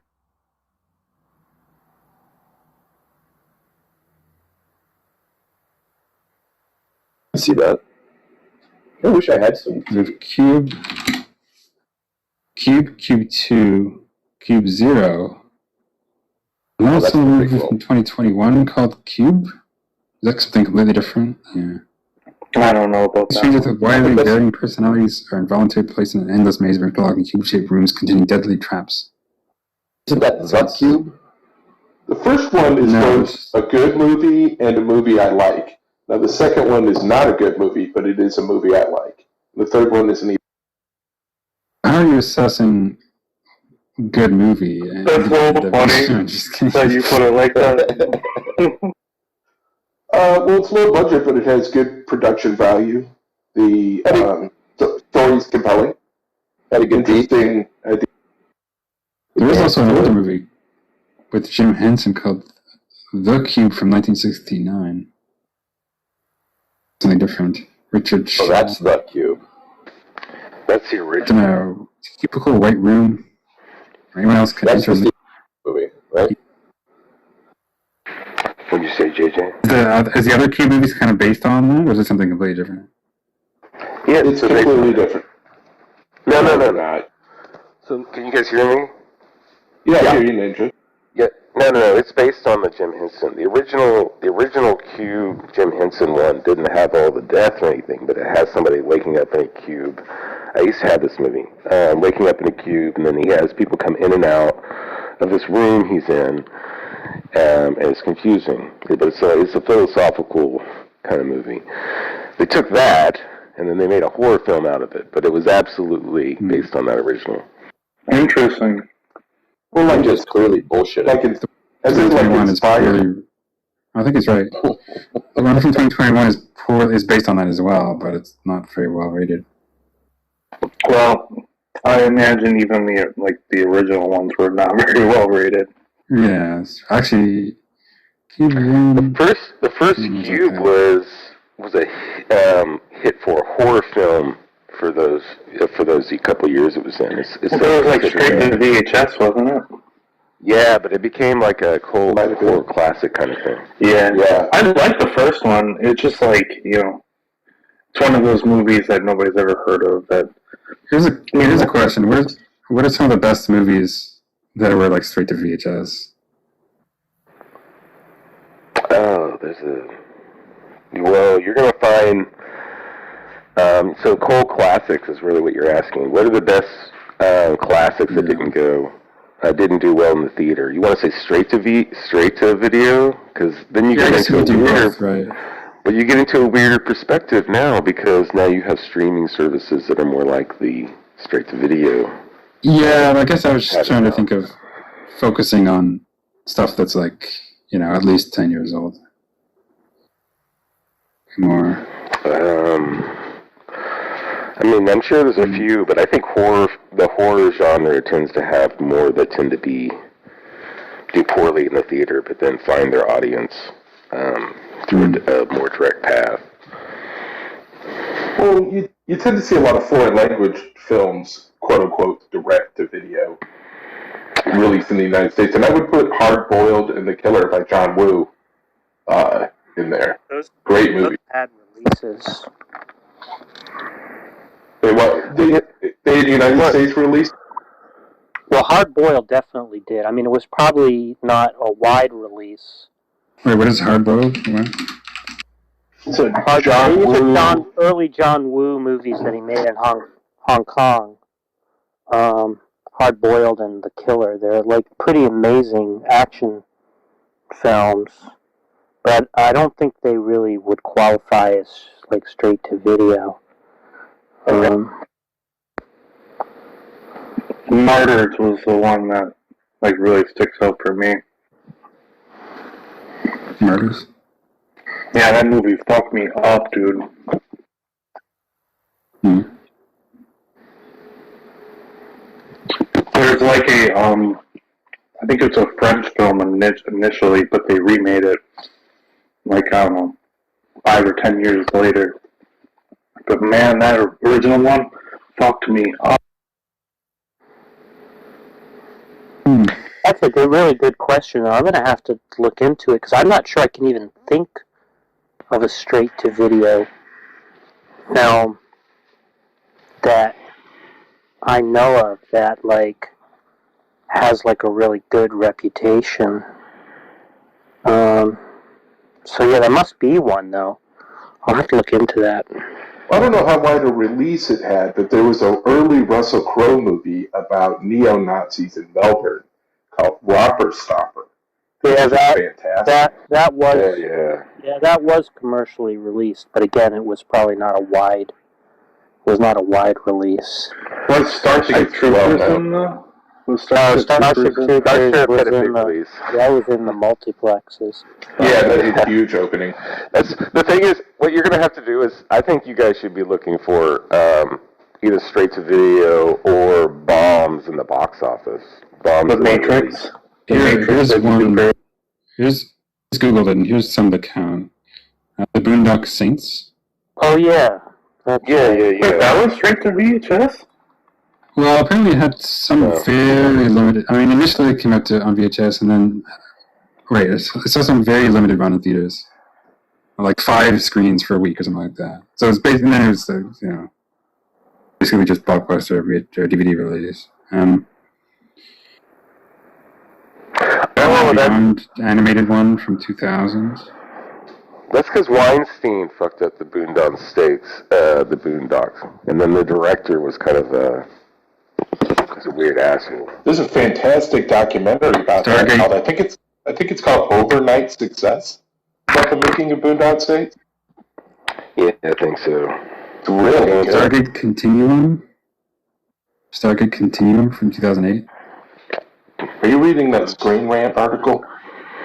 Yeah. The Lion King 1.5. Oh, that's the winner right there. That's the one you gotta see, Friction. Yeah. Tremors 2 Aftershocks. Like some bad horror movie. I like that one. I like Tremors. Well, I mean, the second one definitely wasn't as good as the first. Right, but it's definitely better than the 4th and the 5th and the 6th. Oh my. The Animatrix is really good. I think that was direct to DVD. It's a collection of digital and hand animated shorts based on the Matrix. Yeah, that's right. Yeah, they're kind of prequels. They set the context for the first movie. Right. Really good. Yeah, I agree with that one. I've seen that one several times. I'm trying to think. I still think you guys shouldn't do straight to VHS. I think you should do box office bombs, theater bombs that found that were successful later. Well, I think the Shawshank Redemption is like the poster boy of that. It didn't do well in its theatrical run. You're right. Yeah, you'll find a lot more that way, is what I'm kind of saying. Because typically people know whether or not they're going to make a buck off of it in the theater, and that's what keeps it out. So they're going to take a risk unless they think that they absolutely are not going to make money. Oh, Under the Skin, right? Under the Skin, no, that had a release, but I don't think it did. It had really poorly. Yeah. Yeah. It lost money at the box office. Yeah. Even though it had a budget of $13 million, it only made like $7 million. Right, yeah. But that had a big star. I mean, it's like straight to video.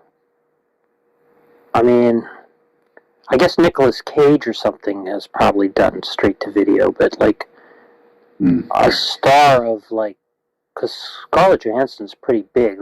Those people are not usually in straight to video, I don't think. Oh, Mulholland Drive didn't do very well.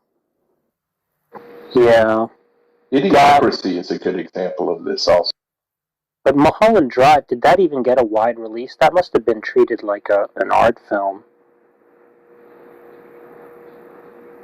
Failed to break even in the U.S. I don't know. We had it here at least one Metroplex. Saw it twice in 1 week at the theater. Yeah. I did my part. I paid for that shit. Oh, interestingly, Fight Club didn't do very well at the box office. Yeah, that's a good one. Yeah. Looking at the list, I wouldn't know these. Donnie Darko. Yeah, that's it. Donnie Darko got that sort of developed a cult following after, for the most part, after its commercial release. Yeah. What's that? Children of Men. Children of Men. I really like that movie. Yeah, Children of Men did do that well. Yeah. Really? And that's a really good movie. Yeah. What about some of those older ones? Did Rocky Horror Picture Show do well? Any of those kind of things? Like, It's as if a lot of information is coming into my head about it. And what I've done is I've had to write it down, so I've put it in my notes in my phone. And now I just want to try and find out if they stand the test against someone that understands OSAS, someone that actually has that position.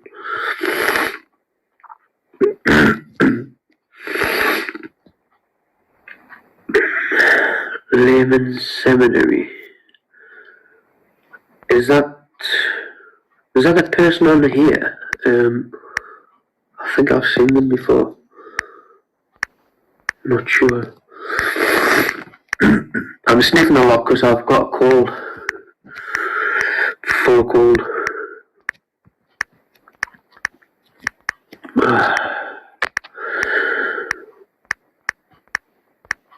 But it would just be good to get some clarification. I've even come up with a syllogism in relation to what I believe could be an issue in relation to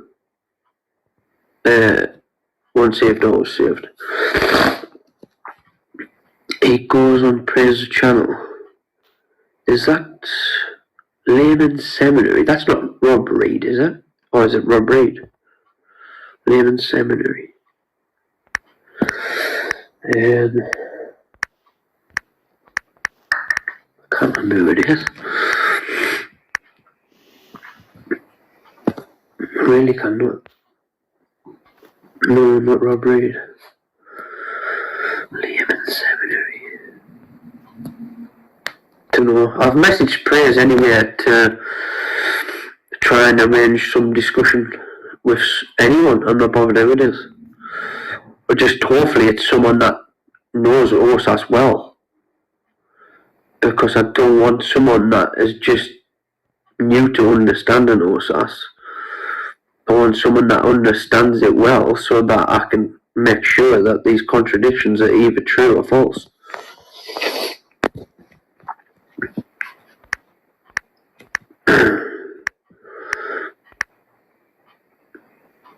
I mean, if these contradictions are false, I'll hold my hands up and I'll say, look, I was wrong. I think OSAS could be a possibility. But, on the other hand, if these contradictions apply to OSAS, then it has serious issues.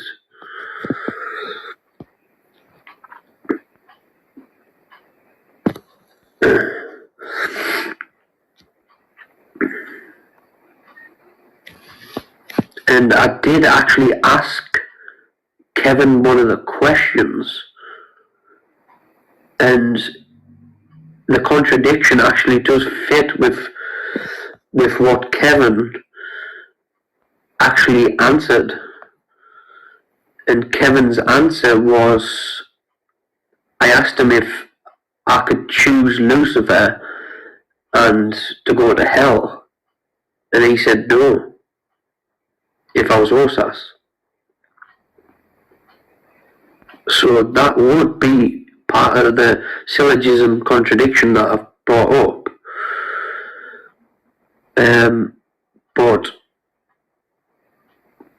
it needs to be discussed further for someone to gain a better understanding of it. And not only that, it wouldn't really be fair to just take one believer in Osas's world, like that view, their opinion alone. I should really speak to a few people to see if they maybe have a different way around the contradictions, if the contradictions stand. Test it, and test it again.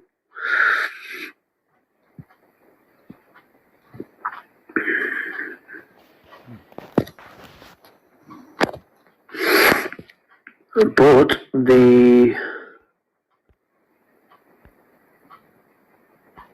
I have the premises, I have the premise justifications, I have the premise conclusion, I have the reasons why I believe the Osas doctrine is incorrect. I have a summary context, and then I have the verses on Lucifer's temptation, verses on free will, verses on ability to lose faith, verses on the book of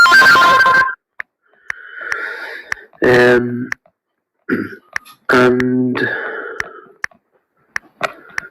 verses on in regards to possibilities of conditional security, and lastly, how to protect yourself from temptation.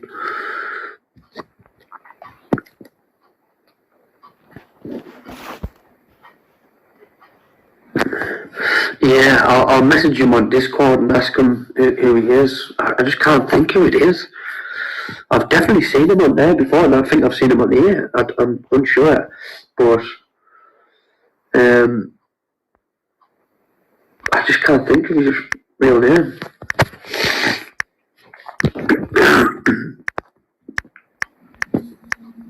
And I don't think he gets on as often as what I would. But I don't see him that often.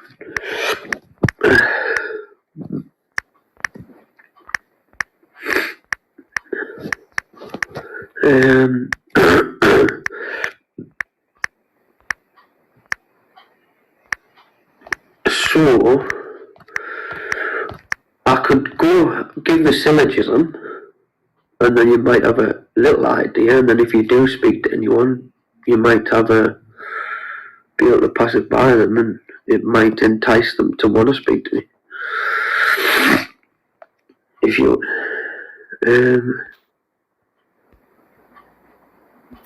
right, Charles,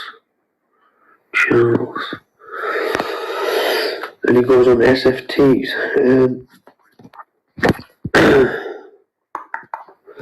Can't think of his Charles. Yeah, I think he's possibly on his more than Praises, like. I would have thought so.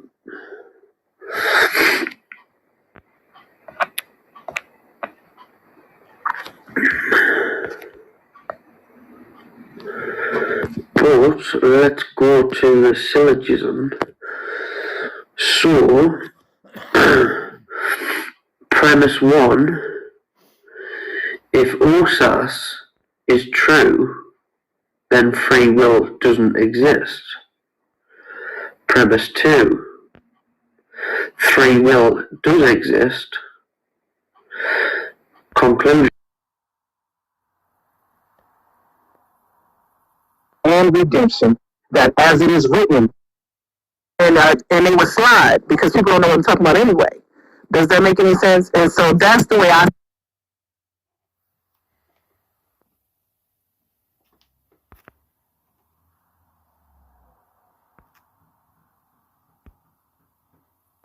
Therefore, Rosas is false.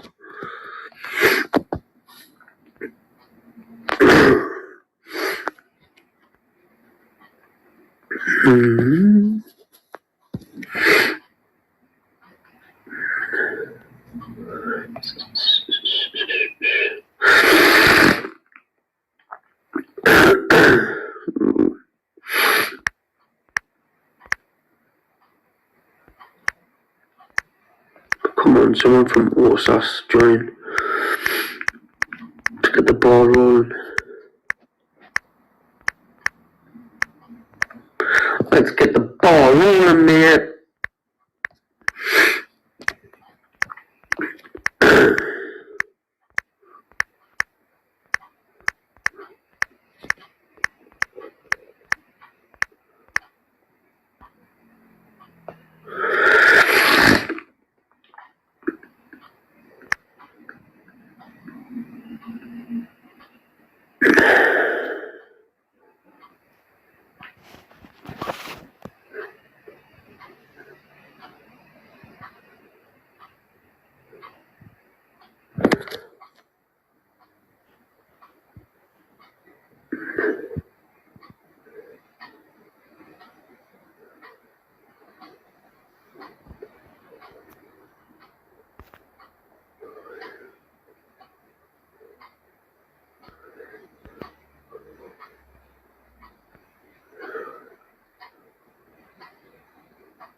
Come on.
Right. Mom's did I touch a nerve? Yeah, I'm not saying anything. I'm not even aggressively talking to you guys. I just say I admire somebody losing their stuff. But Malk is always aggressive.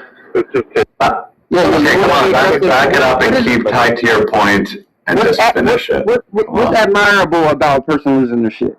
No one admires it. Next question. That was my answer a while ago. It's not admired, so you can stop that. Oh, so we can agree that's not a virtuous characteristic, right? But do you notice how no one's telling Malk to stop? But they're telling you to stop.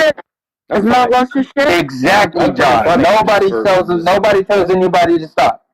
That's not true. That is absolutely not true. You are like an idiot. You're like you're just using your annoyance because you are annoying. Hey, dipshit, you are annoying. I'm a dipshit. People get annoyed by you, and then they get frustrated. So then that's the behavior you get because you.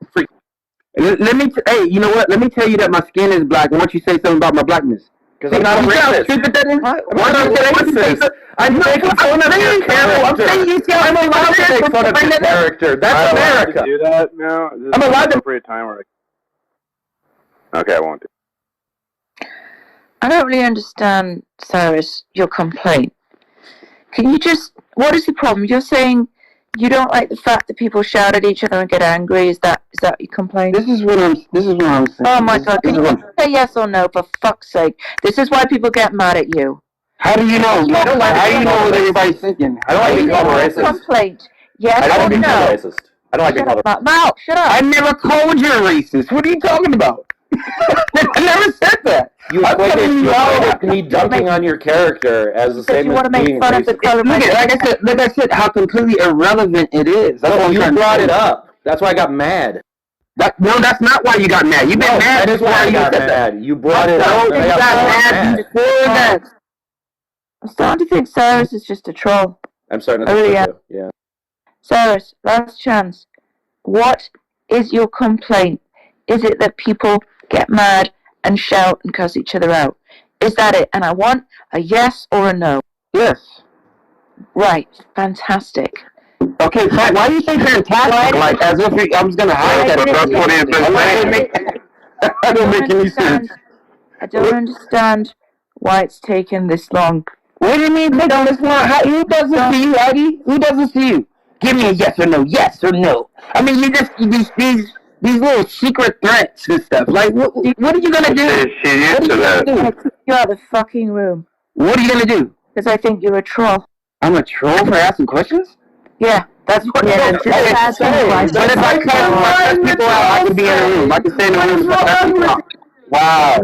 wants you to jack off all over the room. Just asking questions is just jacking off. Nobody cares about You're right. So if I cuss people out, also what trolls say. It's like, I'm not a troll. You're right. You said that trolls Why do you think it's one or the other? Why do you...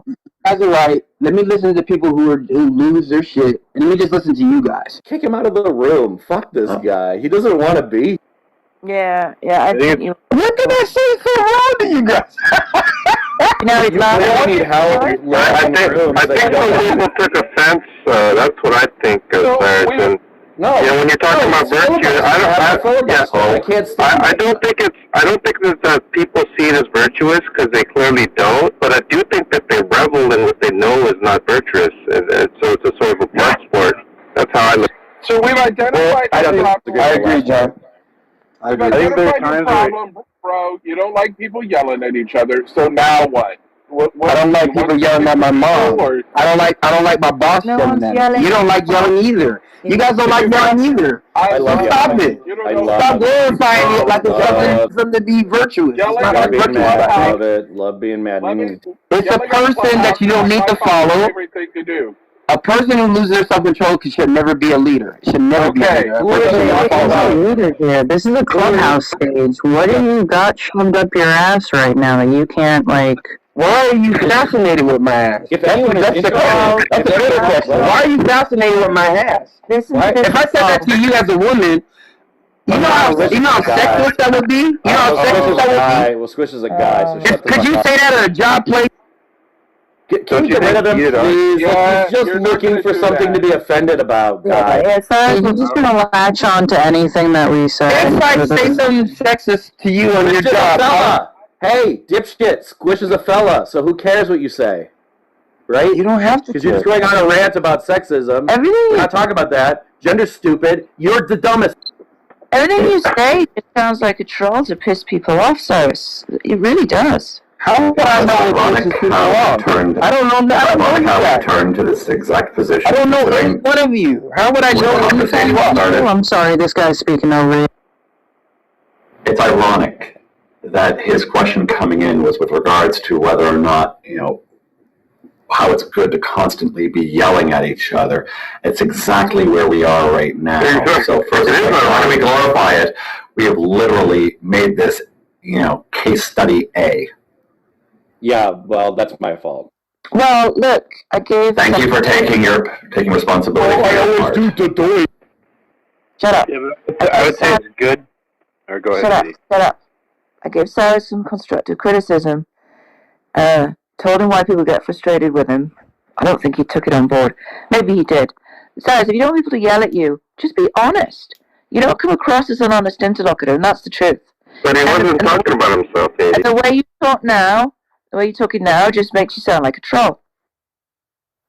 But he wasn't talking about how he's treated. He was really talking about what he observes. Yeah, right. So we've heard his feelings. You didn't hear me talk about what I observed, Heidi? We've heard your feelings. Cyrus, my name. We know how you feel about it. So, okay, there you go. You've lodged your feelings and read them into the record. Thank you. But you guys are making it about him. If you really listen carefully, it was never about him.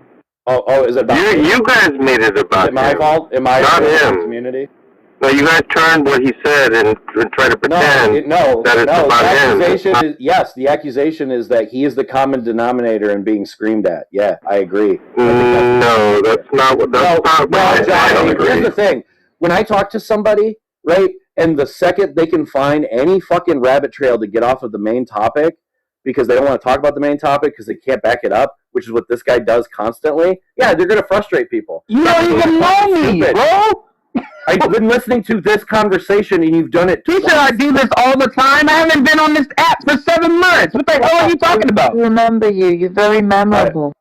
Don't lie, though. You say I do this all the time. You never even heard from me. Do you know me? What I said? This is the third time in this conversation. You're lying, bro. You found what I call an escape hatch, and you've taken the escape hatch from the conversation to run off into the fields. I'm talking about you all kinds of havoc in my fields. I don't want you in my fields. Right? I'm talking about where the character I put you. I don't want you off over there in the fields. I want you to offend you about the conversation. I offended you about talking about self-control. No, I have tons of self-control. I just no, you don't. Yes, I do. See, I touched it now. I get it. You're not the common denominator. Wait a minute now. Do you really believe you have self-control now? Yeah, really? I have tons of self-control. Compared to you, John Lee? That's a fucking joke. I didn't know it was a comparison. Mr. 16 hours straight on poker. Mr. always on this fucking app. Mr. filibusters for hours. That's really fucking rich coming from you, you fucking... Shut your mouth when you try to talk to me next time. More trolls. We're infested with them. They're in the walls. I wouldn't put his mouth the way he trying to talk to you. I mean, like, if he's talking to you, he's not gonna... It wouldn't make sense for him to shut his mouth. But that's the joke. God damn it, Murphy's Law. What's wrong with you? Are you mushy in the head today? What's wrong with you? Do you want to get yelled at by me? I'm not in the mood. I mean, if you want to. Actually, if you're angry, isn't that the perfect mood? No, I'm not that angry. You're always in the emotion, by the way, so I don't know why you guys put so much credence on it. It's very easy to get rid of. I mean, he is by default the second best policy, so I guess we're even. I mean, think about your name. It's malcontent. That's representative. I get it now. Thanks, John. Thanks for helping me. Oh, Thor. God, you're such a piece of shit, John Lee. You're just a piece of shit. If you're in the military, like a drill instructor is going to yell at you because he doesn't want any. I'm 40. I'm never joining the military, you dumb twat. Sorry, I think that like yelling at people is like can be good and productive. Shut up. I don't see why it always has to be. Shut up, E-Bike. Shut up.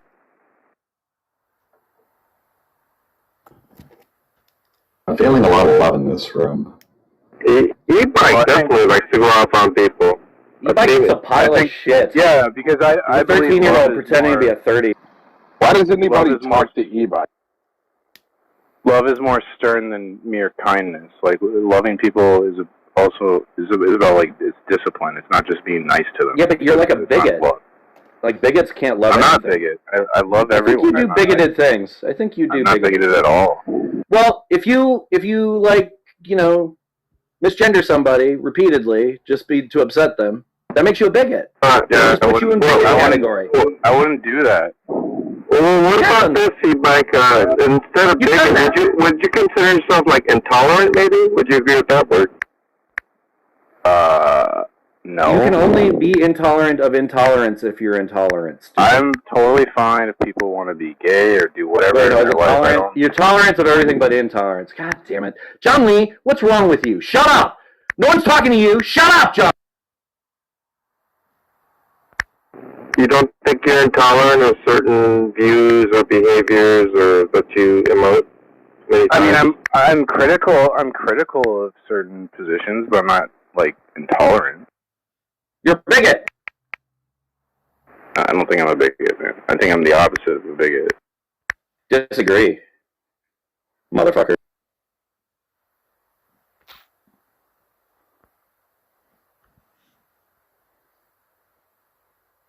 Abrasive, offensive, insulting. Yeah, I'm those things. Bigot. No, you're a bigot because you do bigoted things. If you do bigoted things, that makes you a bigot. That's like the whole fucking. That's what it means, right? So if you do any of them, on any level, even if you're not aware, Grandpa, you're a bigot. That's what this fucking means. I thought a bigot is someone who's like intolerant of like different beliefs or like I don't know, like cultures or stuff like that. Right, that's an action. E-Bike, are you trying to suggest that you haven't been bigoted? Yeah, I don't think I'm bigoted at all. You love everyone. purposefully misgendered me and then done it. I did not do that. You did. I wouldn't do that. Yeah, that's why I have you blocked.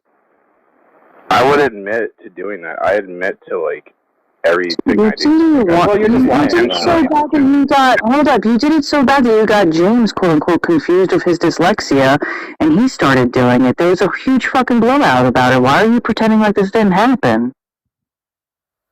I did misgender you, but it wasn't intentional. If it's just like an unconscious thing, I wasn't doing it to hurt your feelings. I wouldn't do that.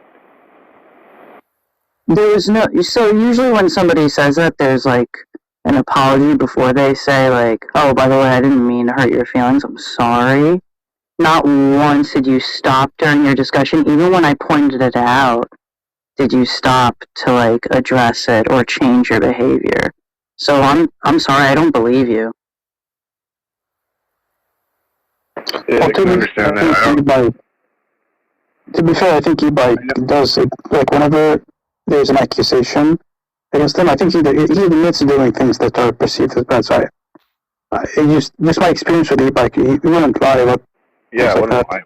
I wouldn't lie. I would totally like. I know you said something. That's what people told me, but I didn't. I don't know if I heard you. I don't.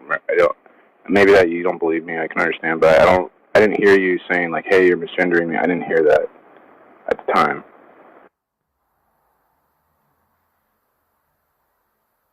So I do. I apologize. I will try my best to not misgender you in the future. Sounded sincere to me. Shut the fuck up, John Lee. Also, you're the liar. Like, no one wants you to fucking back them up. I'd rather have less people on my team than you on my team. The alleged liar. Otherwise, we're all lying. No, you lie constantly. You lie so often it's much easier to assume you're lying and be wrong later because you're just, like, you just can't help yourself. You're, like, mentally injured. Regardless of the drama around it, E-Bike, I unblocked you. It's just actions matter a little bit more to me, so just keep that in mind. I don't call you bigot anymore. Thank you. Because I honestly can't think of anything else. It's the only thing I could think of. Your buddy Grug Pill's the one that's definitely a fucking little knot. Yeah, I don't like. I know, and you sound just like him, and I know you get confused with him a lot.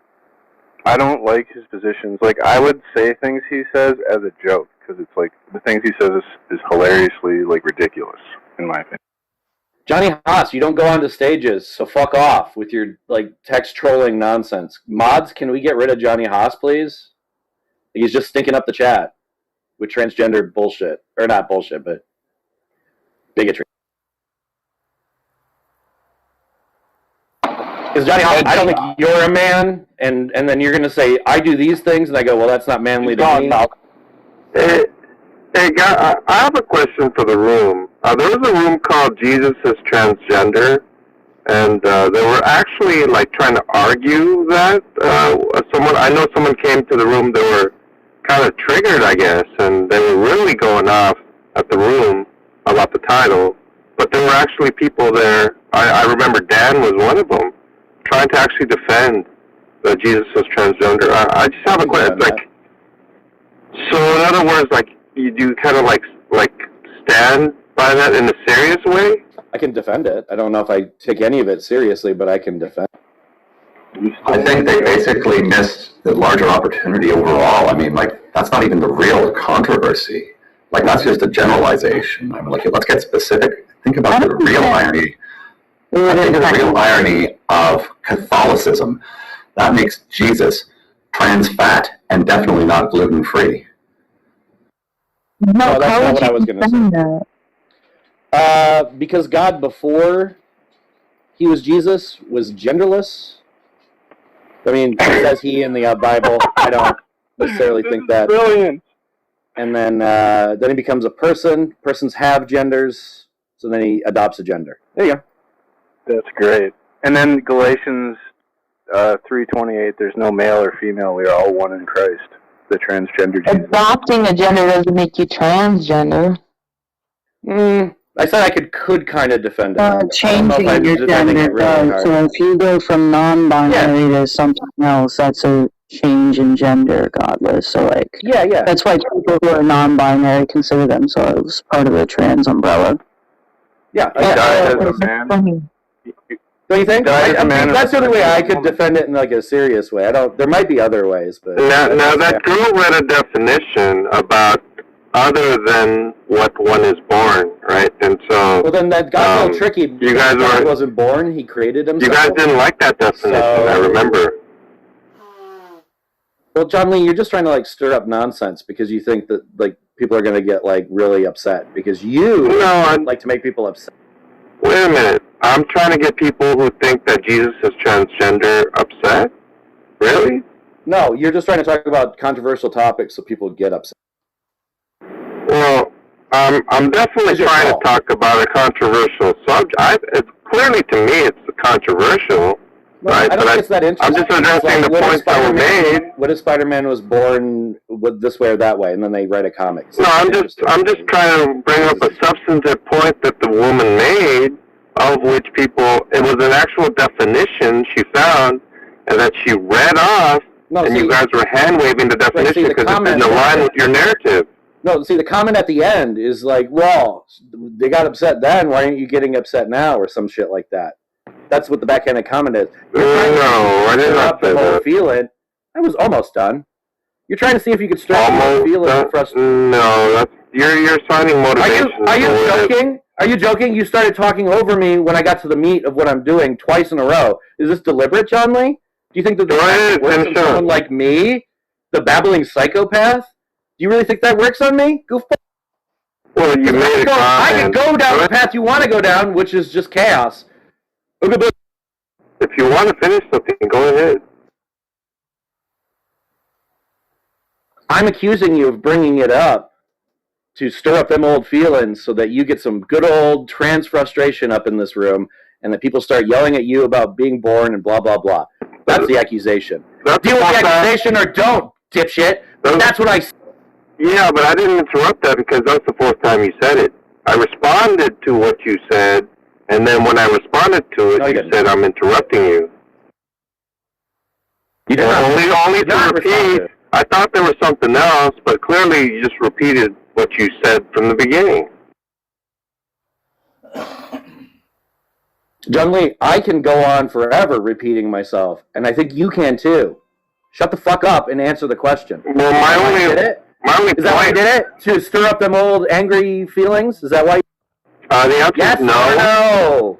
Comments about it, in a sense of, what do you mean by that? I mean, I certainly wasn't triggered by it, but I'm just noting that someone was actually triggered immediately when they entered the room.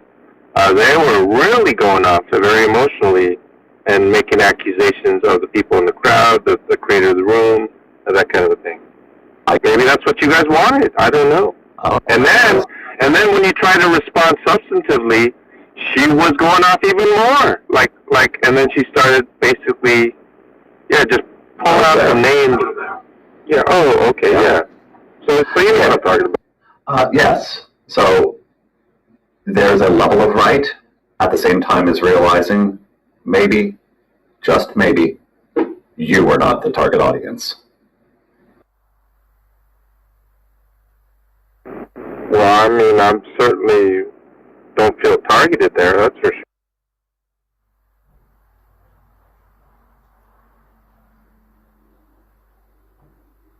It highlights, I guess. But I'm glad you acknowledge there's. Yeah, I'm glad you acknowledge there is a target, a goal, an aim, and what I consider it's perverted. That's my characterization. I'll draw a split there. When you say an aim, that's always the thing of trying to say that there's only one reason for a thing. It may have multiple simultaneous. How about if I say primary? Outcomes. I don't know if you want to go down the road of trying to assume someone's primary versus the fact that they do come up with trivial topics regardless. So, I didn't know. I didn't know what to think, but based upon my observation, to me it was clear of a primary motive. Well, I remember the peaceful part of that conversation that basically was almost at a point of concluding things, and it's only when someone comes in exploding that the conversation actually went back in the direction of the topic. So, who's really triggered and instigated more than anything else versus is the topic actually solved and the next person just riling it up again. So I don't want to put the aspersion of intent on there because that gets down a really long argument that nobody can really win because we don't know what's in people's minds. You can suspect a fair amount, you may be right, but I don't think it's really much for us to deliberate and argue on it more than realize that it highlights perhaps an aspect they were looking to show is how angered certain groups are at certain other groups. It's like, speak up and let us know that you're bigoted. Yeah, it's just like if someone said Jesus was gay and you can't stomach it and you go haywire. It shows really what you...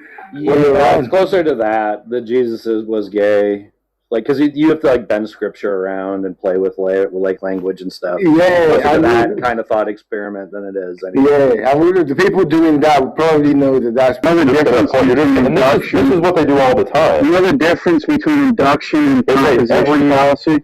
No. That's not what I'm asking. Every human being has a mother.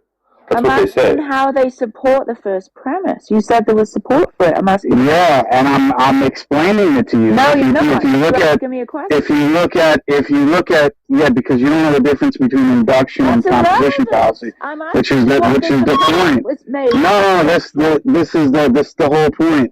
The support given for the first premise by somebody like Craig is normally he's going to take it as some type of metaphysical a priori principle. That's one way he's going to explain it. The second thing is he's going to talk about what's called basically the chaos principle, that if something comes from nothing. Let me finish, sir. Let me finish. Let me finish. Special. Okay, so you guys don't want to hear it. You guys don't want to hear me talk. Okay. I don't want to hear you special plead. No. I'll be quiet because I'm not going to be asked to explain something and then be over talked by a bunch of people who don't know what they're speaking about. Well, I don't want to hear you sit here and give a fallacy as a response, right? Yeah.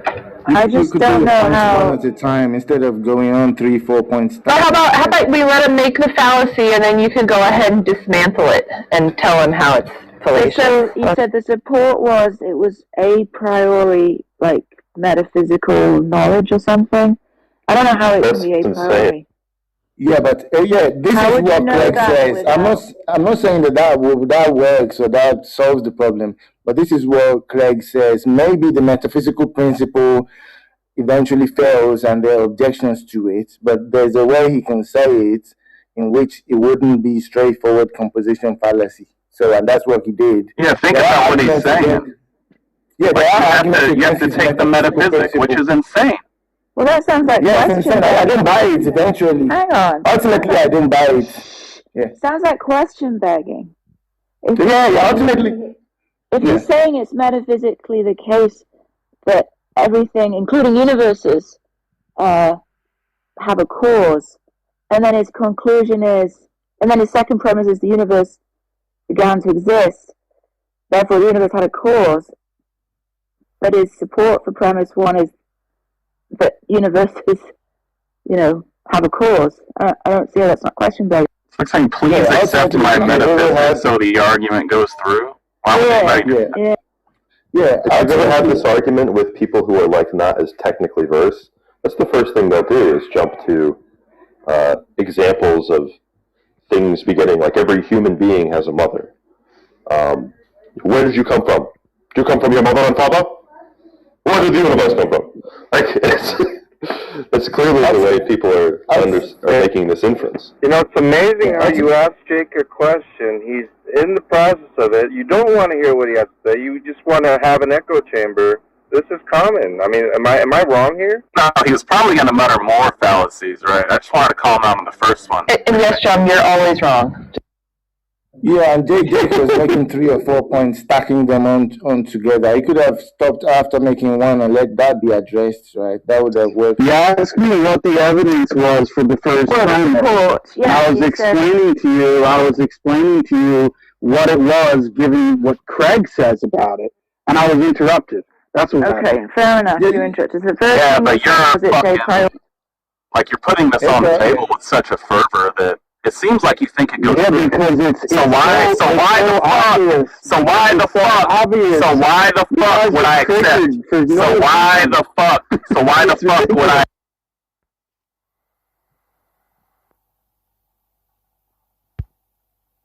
Our entire life.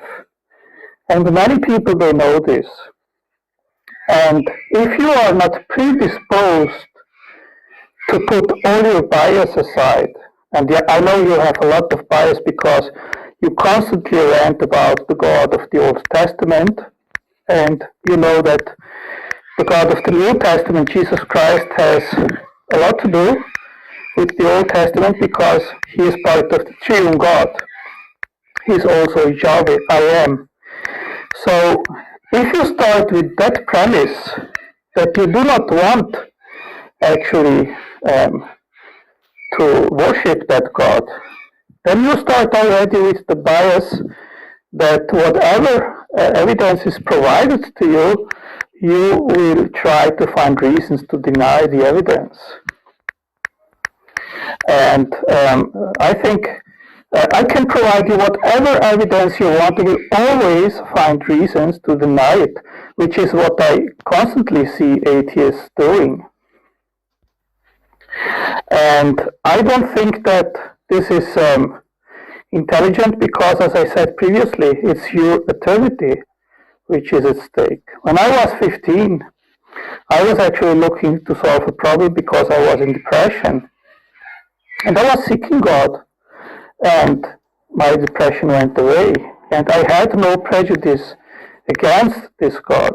And I started basically with a naive belief, let's say. And over time then, I accumulated knowledge and evidence which confirmed what I already believed to be true. Now, if you are not predisposed, then you will keep not believing, and maybe you miss the most important thing that we can find in this life, which is our Creator. And I don't think this is wise, this is intelligent, and it has a lot of consequences. So I think you did a lot of straw manning in my position, right? I don't know if you're as familiar with my background as maybe others are, but let me fill you in. You know, when I was 18 years old, I became a born-again evangelical Christian.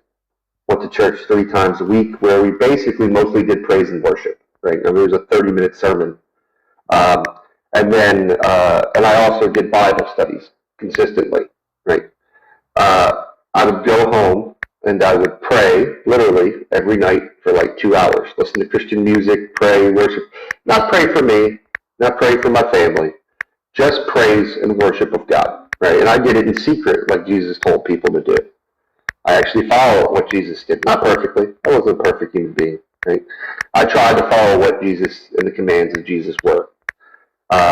I became in an apprenticeship program to become a minister, right?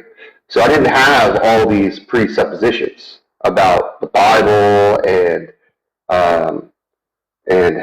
God, you know, whatever you want to say, God being evil, all these kind of things. That wasn't the presuppositions I had. What happened was I studied it and I learned more and I opened my mind, and I didn't just read Christianity. I started reading other types of materials about God or God concepts, God ideas. And I realized the ideas, stuff like hell, stuff like, well, let's just stick with hell. Hell is incompatible with an all-loving God. It just is, right? I don't care, and I can give you the example of my own children. My children could pretty much do anything, right? Even if it was wrong. And there may be some kind of consequences for them. Sure, they might have to go to jail in this life, or there may be some form of punishment. But I would never send them to an eternal hellfire where they would be tortured and suffer, whether it's physical torture or spiritual torture or mental torture.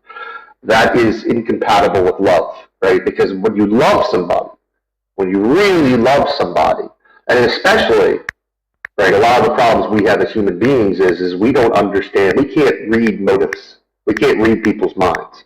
We don't understand why they do things sometimes. We don't see the hurt inside them. We don't see the pain. We don't see the suffering. We don't see the anger. God does. If we're going by this scenario, He knows in your heart why you did something.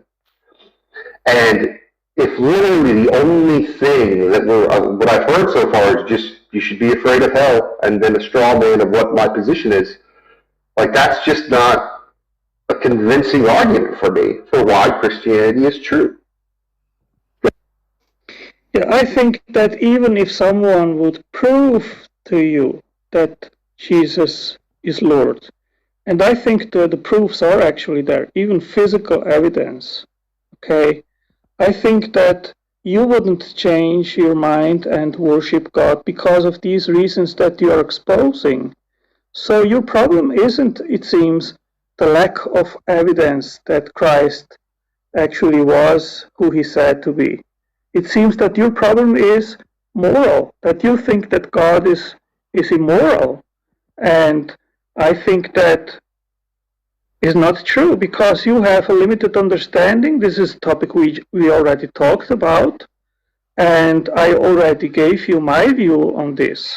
I think we as limited human beings, we do not have the knowledge that God has in order to judge things. And this is just kind of arrogant from your part to think that you can judge God and his moral decisions.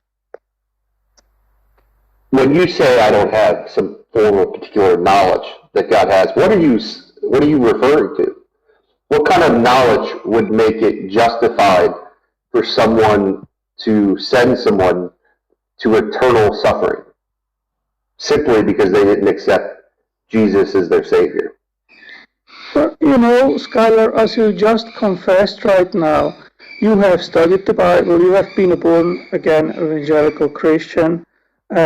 So whatever I will respond to that question, you know it already. So I will not provide you anything new. And you will reject it on the same grounds that you have rejected it before. So it seems to me you have already made up your mind, and your exercise by inviting theists and Christians like me is just to try to reinforce what you already want to be true.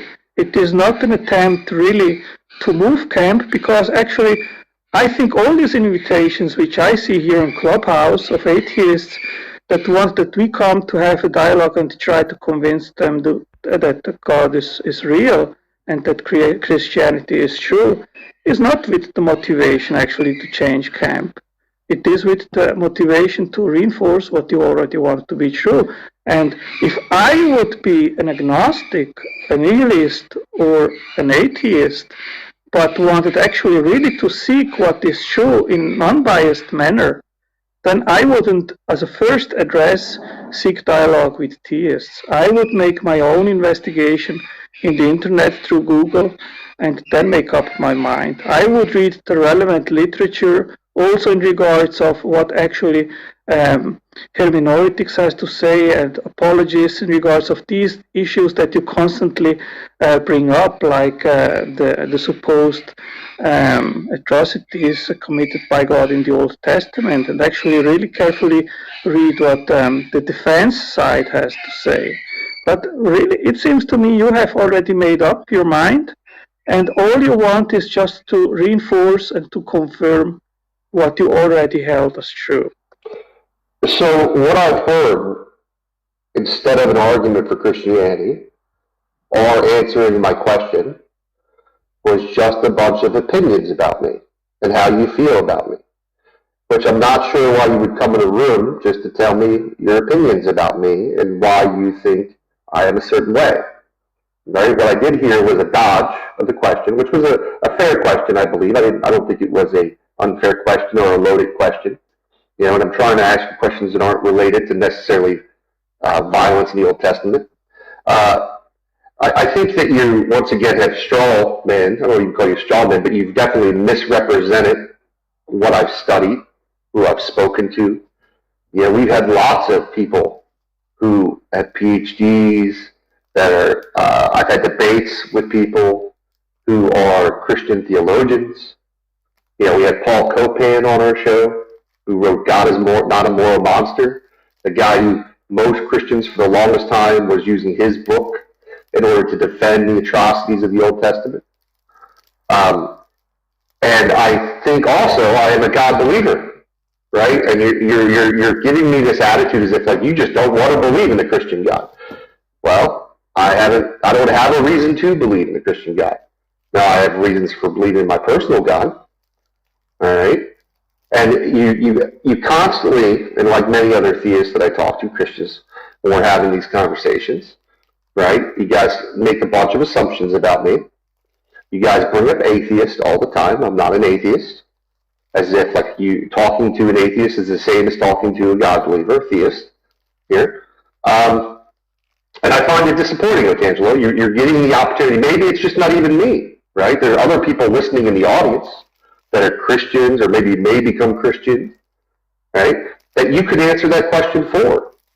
But if literally you just came in here just to tell me your opinions and make assumptions about me, I'm not sure what the purpose was.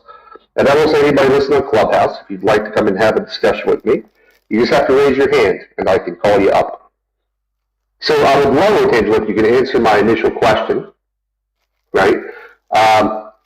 And not just give opinions about me, because I think that's just uninteresting and it's just it says more about you than it does about me. Yeah, I disagree, Skylar. I think I have answered in basis of what you actually told me. And yes, you are an atheist in regards of my God. You are an atheist in regards of the God of the Bible. You believe that that God does not exist. But you just confessed that you had people like Copan and so forth on your channel.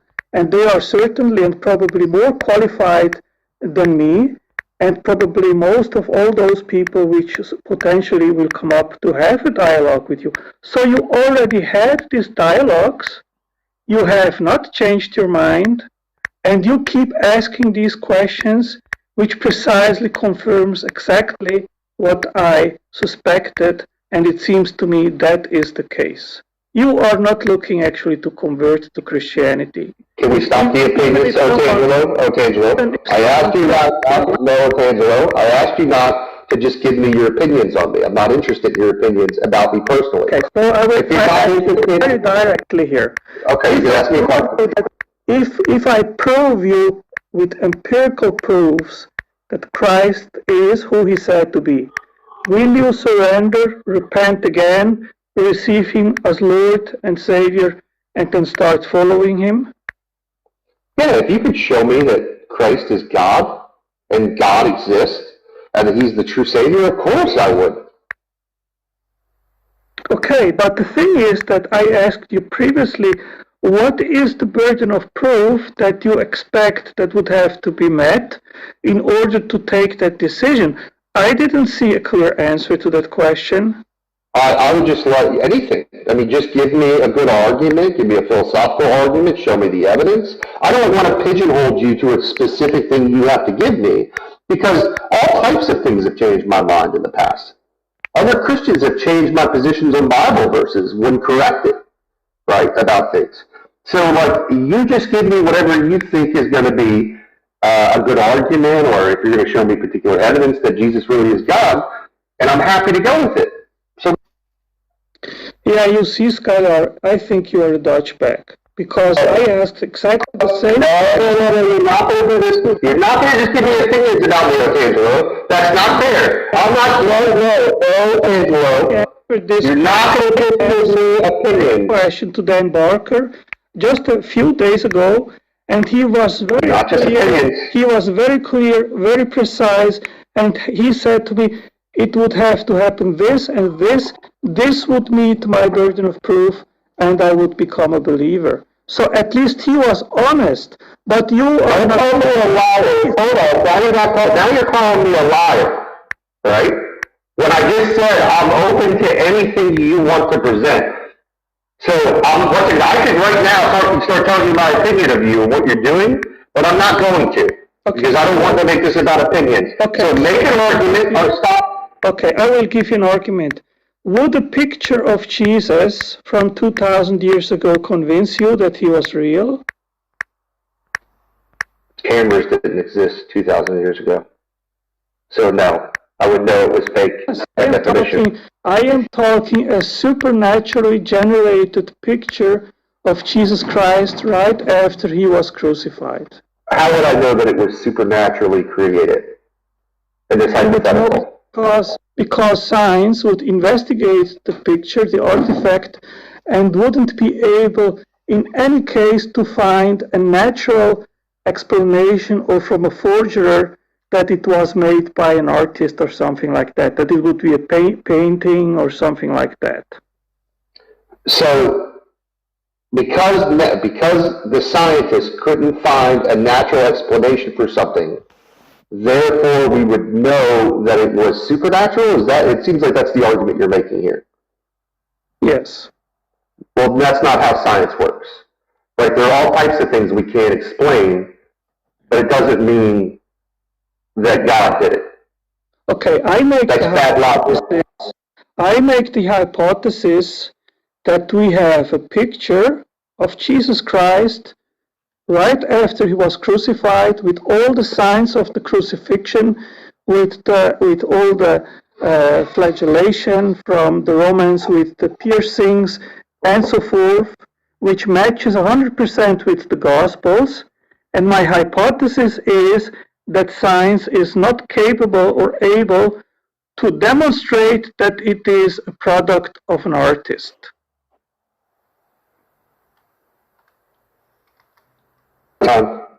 You said it's a picture still, right? This is still a photograph? Yes, we could call it a photograph where you can see exactly the passion of Christ, all the suffering that he went through, recorded on that image. Even if the blood of a tortured man on that picture.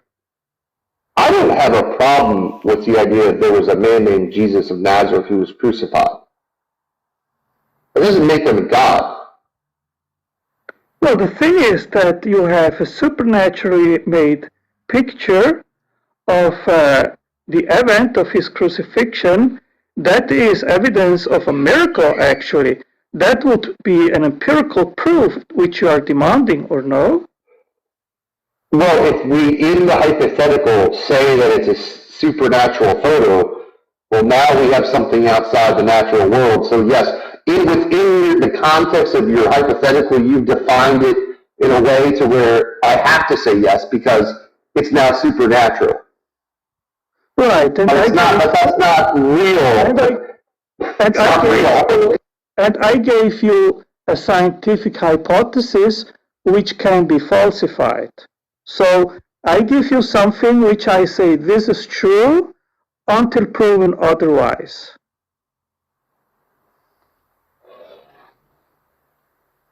You give a scientific hypothesis that is true, but no, that's not how that works. We don't declare it true.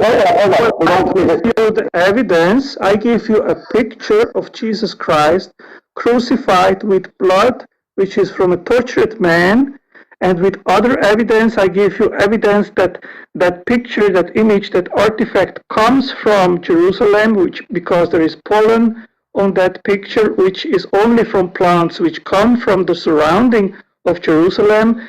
I give you also particles of marmor, which comes from the place which Christ supposedly was laid in the tomb.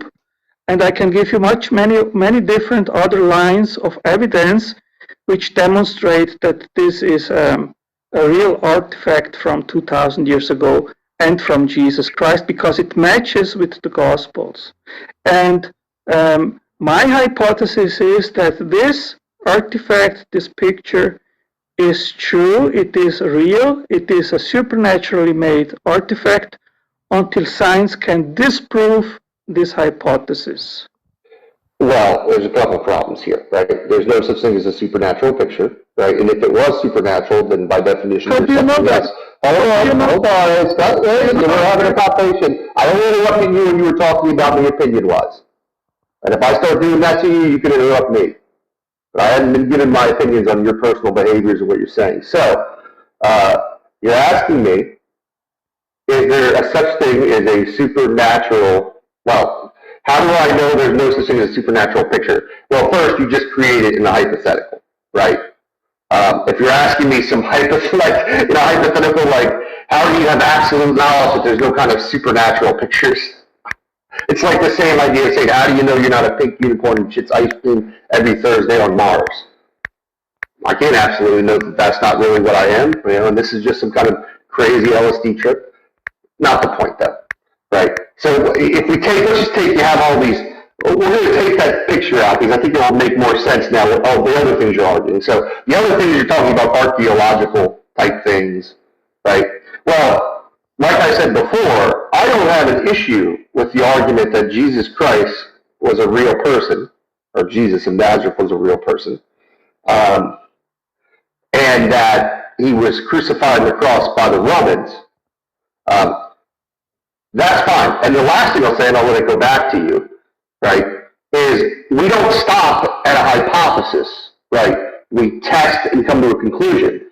Now, you saying that I have an hypothesis and it's true until proven otherwise is just burden shifting, and not how we work science. You don't disprove the hypothesis. You test it, you see if it works, and that's the way you would disprove the hypothesis. That is exactly how science works, Skylar. And you already made an argument from incredulity. Thing is that if God exists, then he can actually operate miracles and create such a picture which remains recorded for a post-human for us to appreciate and to look at it and to solidify our faith. Because if God can create the universe and fine-tune it, create life and planet Earth with all the conditions, it should be peanuts for him to do it. And you just saying, oh, it is something supernatural, it cannot happen. That's just an argument from incredulity. So you're just exposing what I mentioned previously. I think well, I mean, I'll give opinions about you. What I said was, right, if we introduce a supernatural picture into this hypothetical, by definition, right, in your hypothetical, you've created the supernatural. So I'm not saying the supernatural is impossible, right? I believe that there could, I'm a God believer, right? Remember, God believer here, right? So I do believe more than just naturalism. But your hypothetical is flawed because you're trying to prove that the Christian God exists, and then in your hypothetical, you presuppose the supernatural exists, which also presupposes a God that the supernatural comes from. So that's what I'm confused about. Like, I'm not quite hearing that argument for Christianity. This is more just an argument of why I won't accept the Christian God in your view. Okay, I am not begging the question here. Okay, what I am saying is, if we encounter an image of Jesus Christ, and that discovery doesn't lead us immediately or automatically to the conclusion that it was supernaturally made, but we can make a hypothesis and start from that premise and say, okay, I believe it is a supernatural image.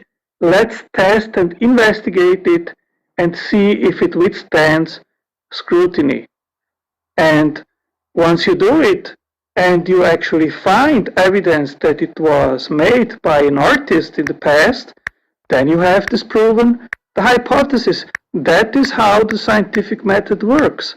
Do you agree?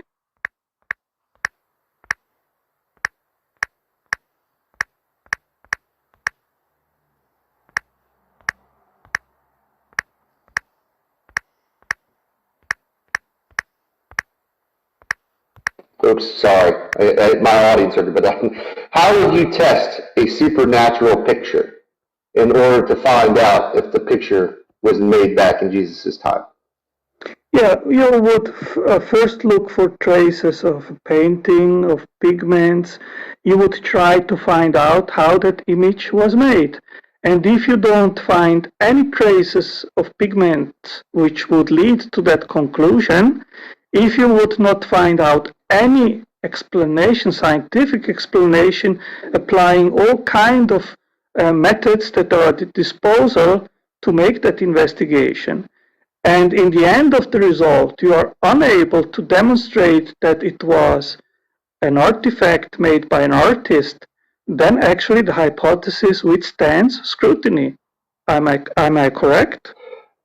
When you were saying looking for pigments, can you explain what you mean by that? I'm not quite sure how you're using the word pigments there. Yeah, pigments of a painting. If you make a painting, it remains traces, the physical traces of the painting, which are called pigments. So that's what I'm talking about. If you have that image, but you do not find evidence that it was made through painting by an artist, okay? So you have no evidence that it was painted, and you don't find either any evidence that it was a chemical process which generated that picture. So where you go from there? Wait a minute. So are you saying this was I thought you said a photograph. Are you now saying it's like a picture, like an art drawing? Like a painting? If you look at it, you can see. What these lot are up to? A painting or a photograph? In reality, it isn't either a painting.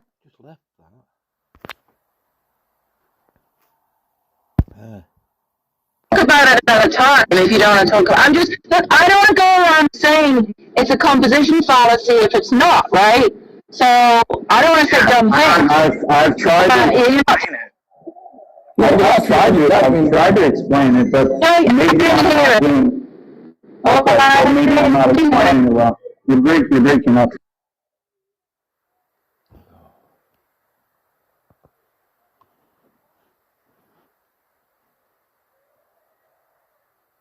Yeah, I think all three people said it, and even Danny, like, if it was the composition thing he was going to, it'd be like, he'd almost be doing like a deductive thing, that the parts have a cause, therefore the whole has a cause. But if you're just saying we're sampling, and we're just looking around and seeing that everything we encounter seems to have a cause, then very likely, and then he hedges it a bit, so very likely this other one also has a cause as well. Then it kind of evades this claim of composition fallacy. Seems like that's how it works. So it might not be convincing because you might say, well, everything you sampled is in the universe, as others have said. I don't think there's any way to talk about this thing without repeating what somebody else has said. So I hope nobody gets offended, but that's it. Like you look around, you see, so that's it. Yeah.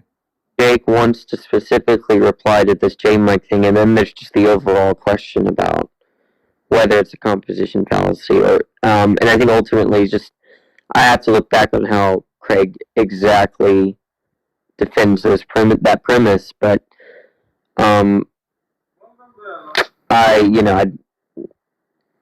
it's kind of indeterminate for me whether it's a composition fallacy. It's just, I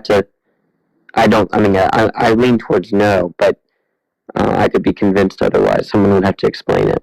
Yeah, it's no. I only today I watched the videos again, and he was saying induction and a metaphysical principle of nothing comes from nothing. It's intuitive. Yes, you can then fight him on that because people have counter arguments to anybody trying to use their intuition to say that everything that begins to exist has a cause.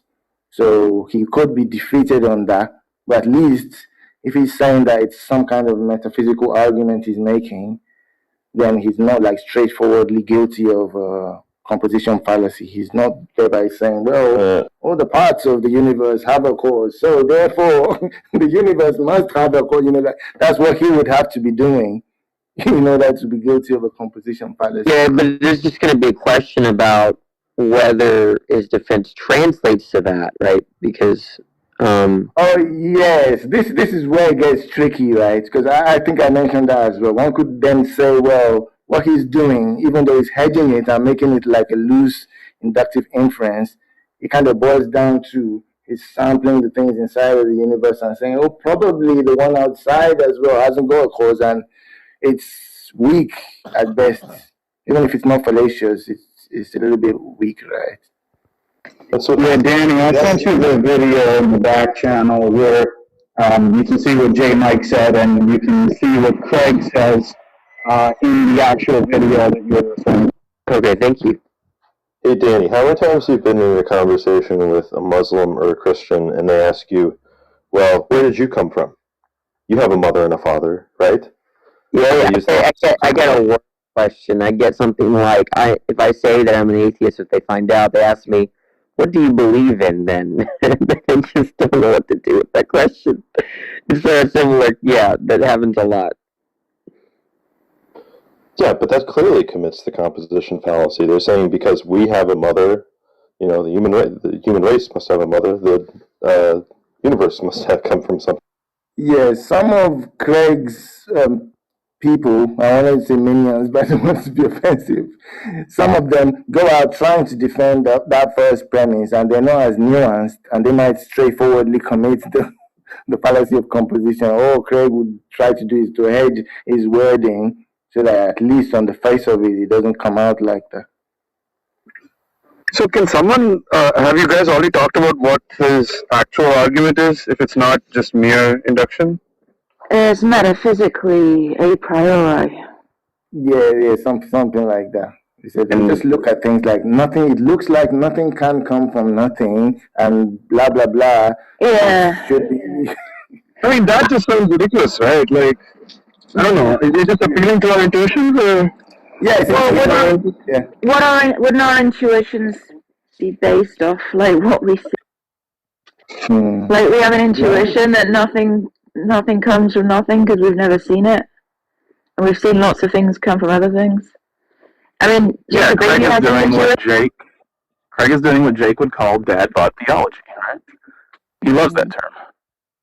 I think it's something like many arguments work that way. Like the PSR, for example, principle of sufficient reason. What is that based on? Is there any detailed argument? It looks like people just sit around and think, this seems like it should be a first principle in metaphysics, and then they start, like saying, hey, do you have any? So it seems like that's what he's trying to do. That it doesn't seem like nothing can come from nothing.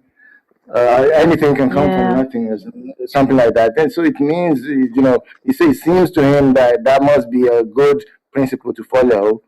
You know, and he might actually be doing this just to not be accused of sampling things inside of the universe and concluding. So he tries to go at a higher level.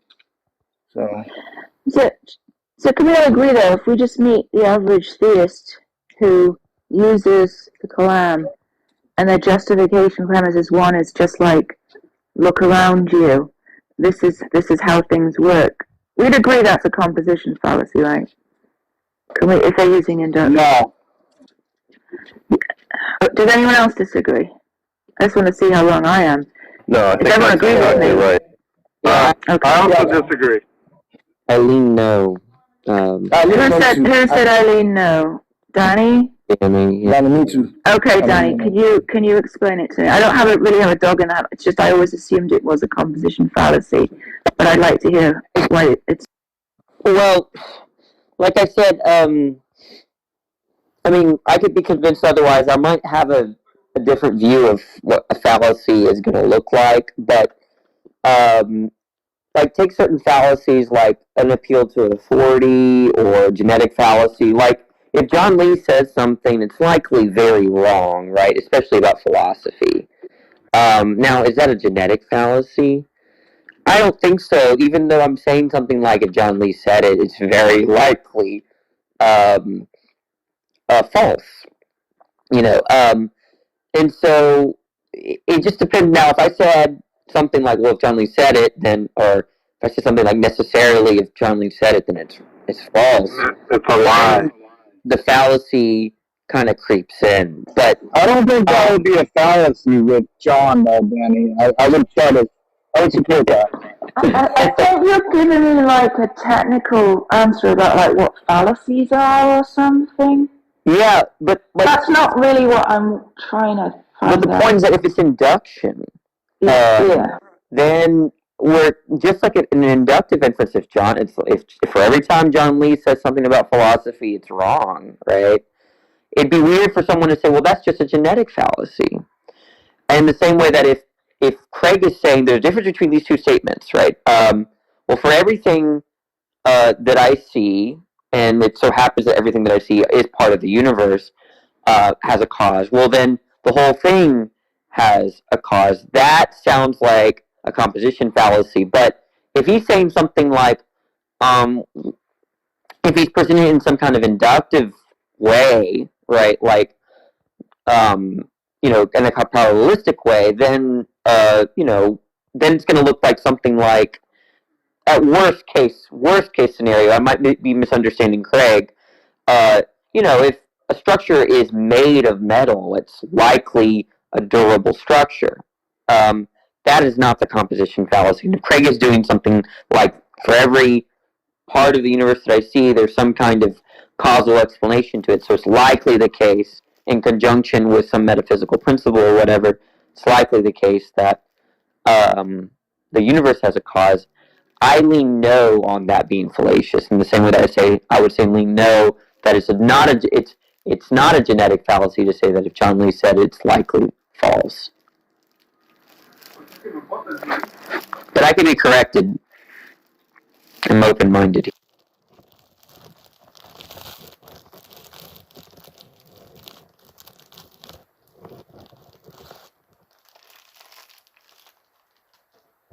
Jake, what did you think about what I said? I don't know.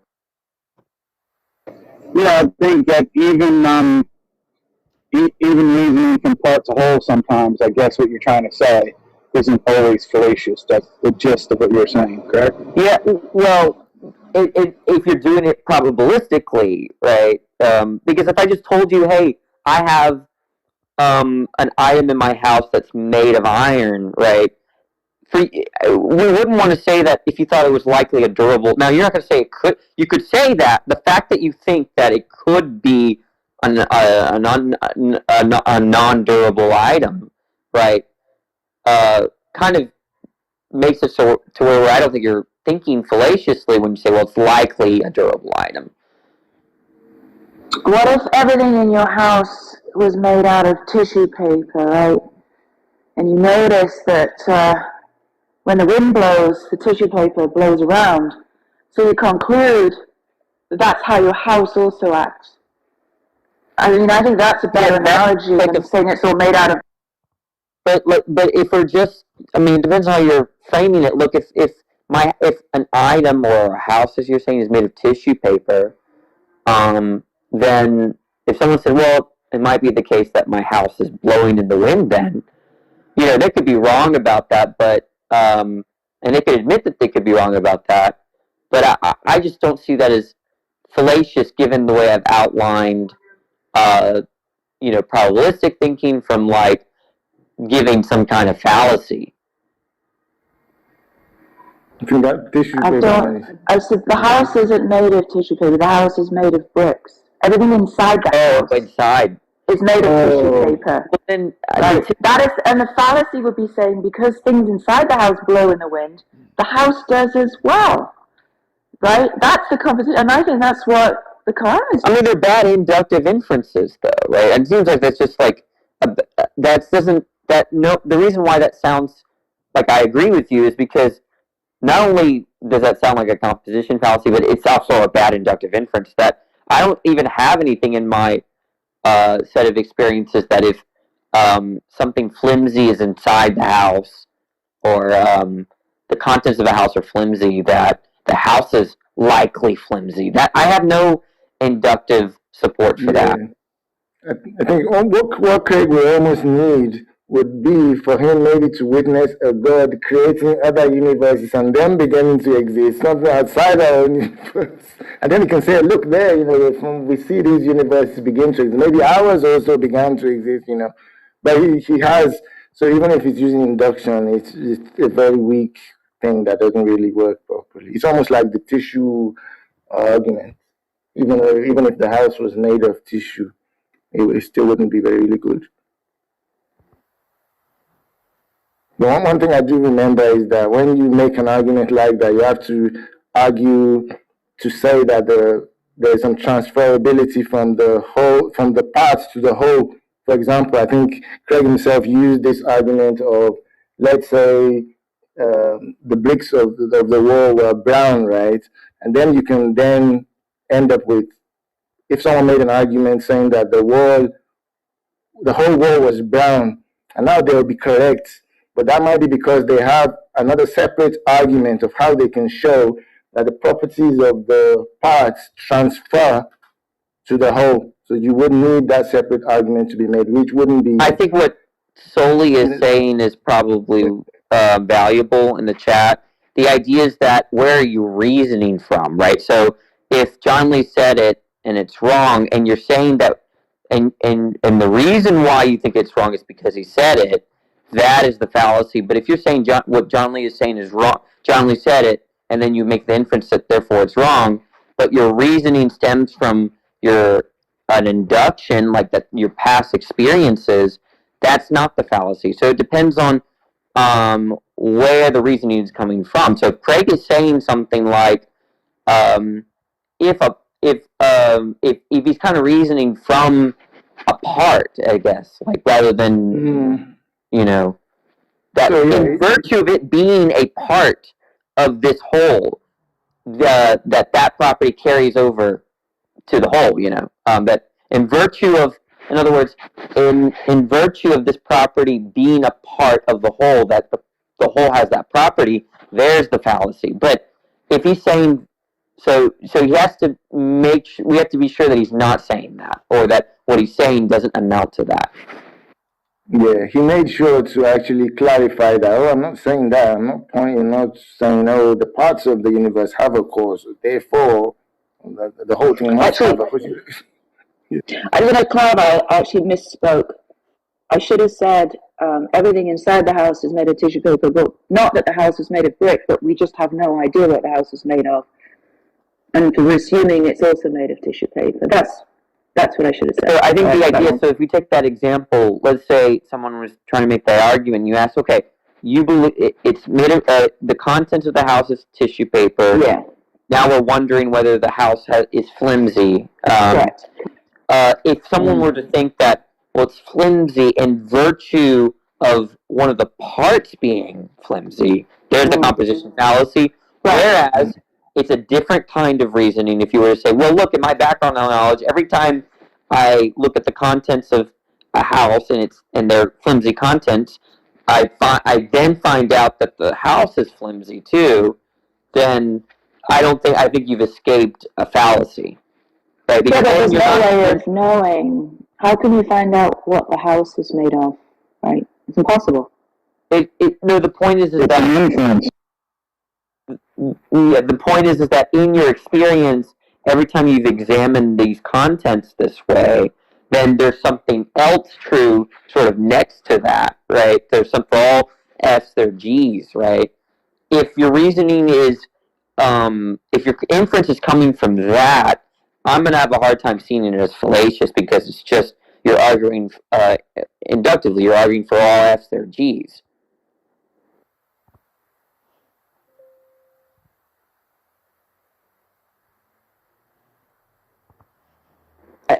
I think if I'm sorry to go back to the John Lee example, but you understand what you're saying. I think you're just saying that it's just reasonable. If everything you see is an F, it's reasonable to assume like everything's an F. Is that it? I didn't hear. Can you say that one more time, Haiti? If everything you see is an F, it's reasonable to assume that everything there is an F. Like just probable wise. Yeah, or in the case if for all F's there are G's in your experience, when you see an F, then you're going to infer that it's likely a G or it is a G. That is induction. Whereas if you're saying That's what Craig is saying. Yeah, and in the case of John Lee, I think that John Lee solely said it really well. I think it's reasonable to think that if in matters of philosophy, if John Lee says it, it's wrong. But I don't think it's wrong because John Lee said it. I think the statement's going to be wrong. I'm reasoning to that given a kind of precursor or a set of experiences or this correlation between what John Lee says and the falsity of the statements that precede. You don't have many experiences with John Lee. So then, how does that bump up against the composition fallacy? Because wouldn't you say the whole is just like another? So let's take the metal object, right? So I tell you that there is some object made up of iron beads or something like that. Okay. Well, if you were to think that the object is durable because, in virtue of the parts being durable, there's the fallacy. But if you're saying that, well, look, every time I've come across objects that are made of iron beads, it's also the case that the item is also durable, right? Now, I don't think it's because that the parts are durable that the whole is durable. It's just my experiences with things in my personal experiences where when things that are made of iron beads, that it just so happens that the item is durable. And so that it is not, to me, a composition fallacy. That is an inductive inference. Yeah, but I mean that's just one property of this thing. Suppose you have like one little bead and it bounces on the floor and you can, throw it around. Obviously, if you have like a million of them stuck together, it doesn't bounce on the floor anymore and you can't throw it around. So it acts differently. Well, the point is that there could be things that are made of iron beads that are not a durable object at all. But they don't act in the same way because it's a whole made up of parts.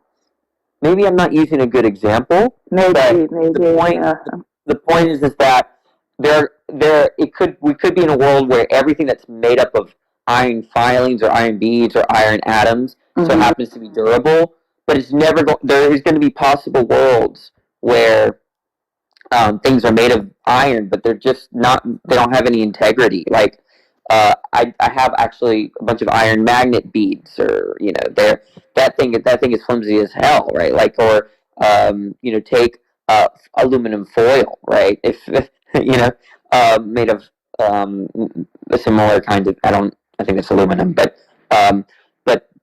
the point is that we wouldn't consider foil to be a durable thing that we should create like bikes out of, or pillars of in skyscrapers. So the point I'm trying to make is that where's your reasoning coming from when you're in your conditional, right?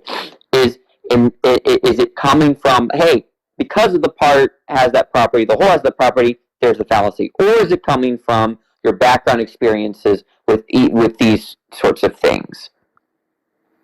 So if you can just find one thing, you're not committing a composition fallacy, like durability. You're not committing a composition fallacy. Well, I think it shifts to whether you have a good inductive inference.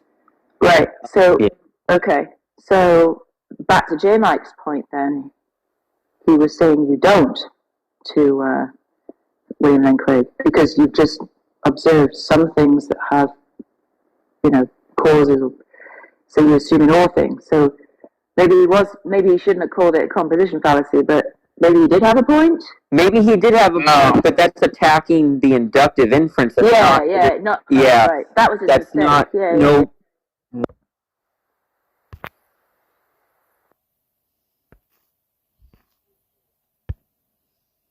Nope, that's not it. Yeah. No, I'm not going to give you that. I don't see the actual data that supports what you're actually saying here. That matches it. You're going to Catholic websites that are just claiming it's the number one studied thing. There. Do we have any other theists that would like to come in here and talk? Because I hate, I love when Tim comes in here, but I feel bad because I think the person waiting, Mr. Ma, are you a theist? I'm going to bring you in. Okay, here, scientific papers and articles list, okay? He doesn't give the number of articles, but I can send it to you per email. There's a lot of So Jefferson Spatcocks, I can never say fucking Spatcock. I'm sorry, Jefferson. He said online search engine for academic journals, the JSTOR, lists 2,700 papers for the Turin Shroud. I'm going to butcher this word. 3,100 for the TUTANKHAMUN. Machu Picchu has had its 30.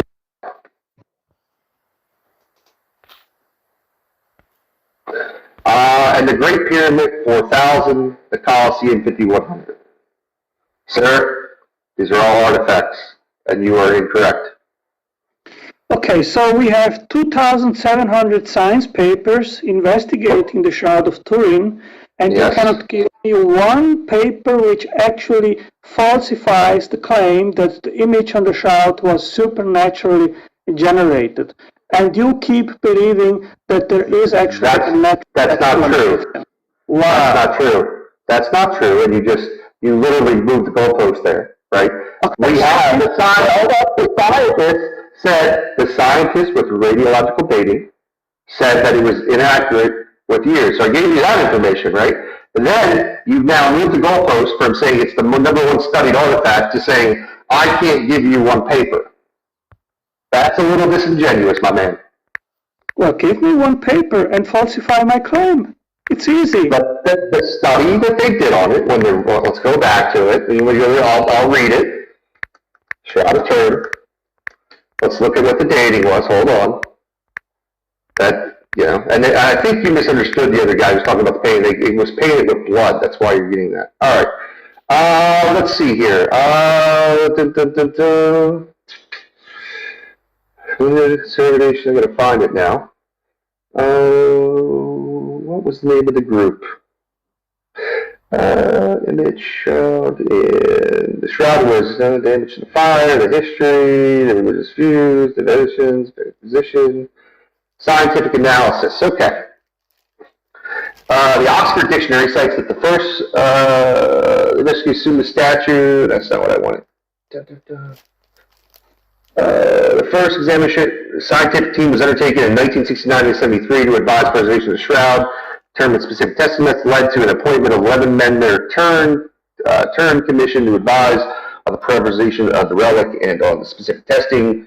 1976 physicist John P. Jackson, thermonemesis, Eric Jumper, and photographer William Oak used image analysis technology to develop the aerospace science for analyzing the images of the shroud in 1977. These scientists and over 30 experts in the various fields formed the Shroud of Turin Research Project. That's the one right there. That's the particular one you need to look at. Also in 1978, independently from disturbed research, Giovanni Tamburelli obtained CSELT, a 3D elaboration of the shroud with a higher image. Where we have the dates. Where was the carbon dating? Here we go. Radioactive carbon dating. After years of discussion, the Halsey permitted radiocarbon dating on portions of the swabs taken from the core of the shroud.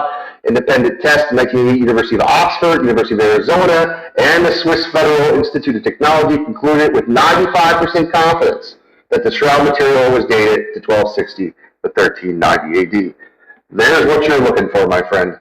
I provided it for you.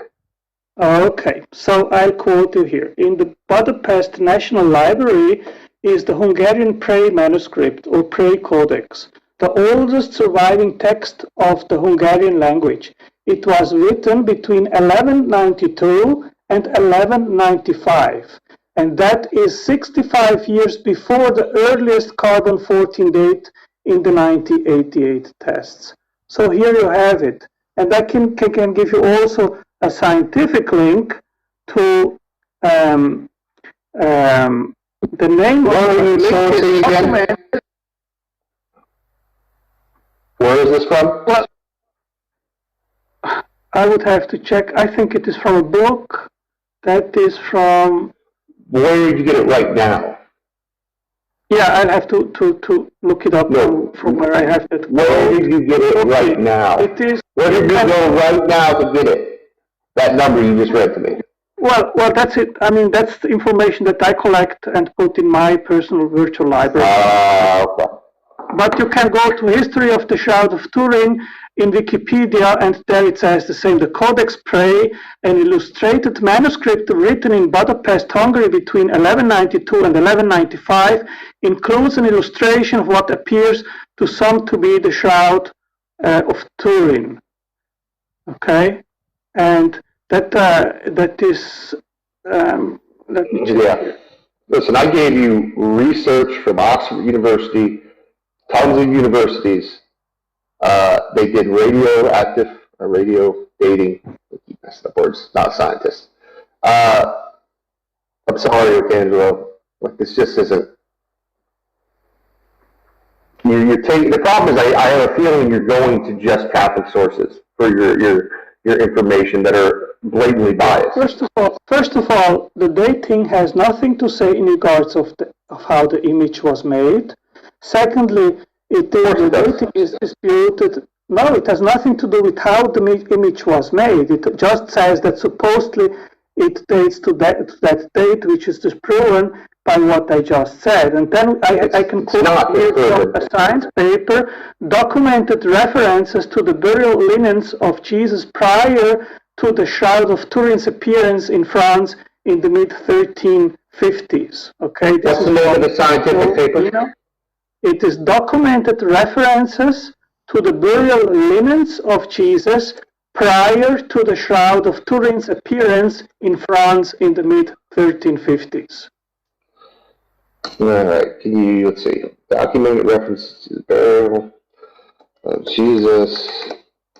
Who wrote the article? Or did the study? Joe Marino. He's he wrote the book also on the radiocarbon C14. He's a friend of mine.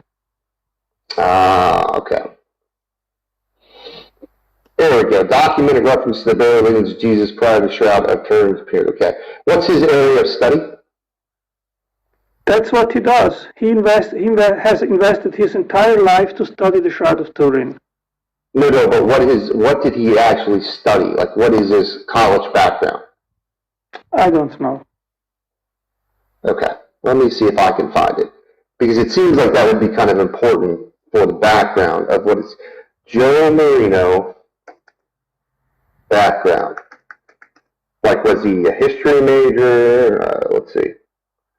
I found his book, so that should get me personal. There we go. Oh, here we go. Hold on. There we go. Biographies by bibliography. That's all. Let's see here. Certainly a bunch of religious texts. That's fine. You know. Let's see here. I just like to know what people's backgrounds are, like what they studied in. You know, I think it's important when we're talking about these topics because. Well, so let me ask you something. If somebody has no credentials and no academic background, but invests his whole time through the internet and also events and so forth to investigate the topic, how is that not a person that has actually the credentials? Yeah, it would be like the same reason I wouldn't bring my child to a doctor who didn't have a degree from medical school. Right? They can study on their own free time all they want. It doesn't make them a doctor. Well, one thing has nothing to do with the other. These are completely different scientific fields. And he can I don't know what his credentials are. I am just saying, let's suppose that he has no credentials in the field. But if he dedicates his entire life to investigate all the data available on a subject and collects it and releases a science paper, how is that not evidence? Why, rather than looking up what his credentials are, you look actually into the science paper and check what it says and check the data? Well, he's not a scientist, right? But I didn't say he's not I didn't say he's not a scientist. He might well be because he is publishing science papers. So my question is, if he provides all the data, the prehistory 1350s of the Shroud of Turin, and let's suppose he has no credentials, but the data is correct, how does that disprove the data? It's not the argument that I'm making. What I'm saying is, you're making. Well, you gotta if you let me finish, you'll get to hear it, right? The argument that I'm making here is that, like I trust a doctor who went to medical school because they've taken the time to dedicate their life to that, and they had a objective, right, school where there's a standard of education that is necessary, right, in order to do that job. That's the same way I look at a historian or a scientist or something like that. It's why I don't trust like younger creationists who talk about science on the internet. Like they can claim they've studied it, looked into it, like put articles together. That doesn't actually make it that they're good at it. Or, you know, then they could literally, are any of these, can I ask you, are these scientific papers peer reviewed? Yes. Now the question is, are they can I finish, please? Rather than bitching about and questioning Joe Marino's credentials, why don't you actually simply open up the paper and then do your duly own investigation if the data that he has collected is actually substantive or not, rather than just asking what his credentials are. Even if someone has the best credentials, that doesn't mean that when he publishes a science paper that it must be necessarily true. Sure, it might improve the possibility, but better than just believing in someone, say, because he has some credentials, why don't you just simply open the paper and look up what is written there and then check for yourself? Because that's basically what I do in order to come to meaningful conclusions. Yeah, so he has a BA in theological studies, which is what I suspected. Not an actual science degree, not a history degree. It's just, he studied the Bible, theology. Okay, so because of that, the information that he has collected in that paper, is it by default incorrect? He's not qualified to do this. Oh, he's not qualified. Personal bias is also being that his degrees in theology, and I'm sure he's a Christian. It's multiple things stacked on top of each other. Okay, because he supposedly is not qualified because he doesn't have the credentials. He is not capable to make an investigation into the sources that mention the Shroud pre-1350. Is that what you're saying? I think I said it pretty clearly, and I'm looking right now to see if it's actually peer-reviewed, because I don't believe this is peer-reviewed like you said it was. Okay. even let's suppose. Are you positive it's peer reviewed? Well, no, I don't know if it is peer reviewed. Then why did you say yes it was? Then why did you just say it was? Well, I asked you. Okay, maybe I am wrong in regards of that. Now my question is, can you not by yourself open up the scientific article and investigate if the claims made there are actually correct or incorrect? By myself? No, I would have to go to other sources. I would have to go to sources that are qualified within that field, right? So now we have someone who is not studied in the field of science, history, or any of those things, as a bachelor's of theology, right? It is not a peer-reviewed paper, right? Obviously, is a Christian and will have a bias. That's why, I mean, it's literally an argument for what he's trying to write this paper for Christianity. These three things alone give me no reason to trust what he's saying. And then fourth, the scientists, the people who have studied this stuff at places like Oxford University have dated the term not to be correct within the years that Jesus was here on earth. Yeah. You know, Skylar, what I constantly see unbelievers in the Bible doing is applying a wrong epistemological framework to actually investigate the things that have to be investigated. And all that you are saying to me, that you are incompetent to actually, I just opened here his science paper, and he gives here the sources. 2nd century, the source, gives the source, and you can go and link actually to the source and then check if what he is saying is confirmed by the source that he is mentioning.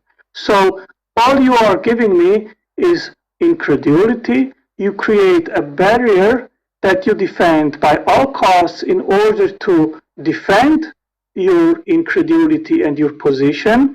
And that is the method that most atheists... We're back to opinions. We're back to opinions about me. Yeah. Once again, you have not provided... You have not provided... No, you have not provided any evidence. You tried. We've had to walk everything back, right? Yeah. He's not peer-reviewed. He's not... He doesn't have a degree in any of these particular topics, history, science, anything like that. I've provided scientific research that shows that the Shroud of Turin. This isn't some argument from incredulity or anything like that. Okay, well, this is what happens at the end when you get kind of proven wrong, right? You get into this mode where you're doing this. But that's just my opinion. But I think we've talked enough for the day. I don't want to end this mean or anything like that. I think we've had a good conversation like we've been doing. So I hope in the future we'll talk about other topics. I do like you as a person. I think you listen sometimes to me, and I think I listen to you sometimes.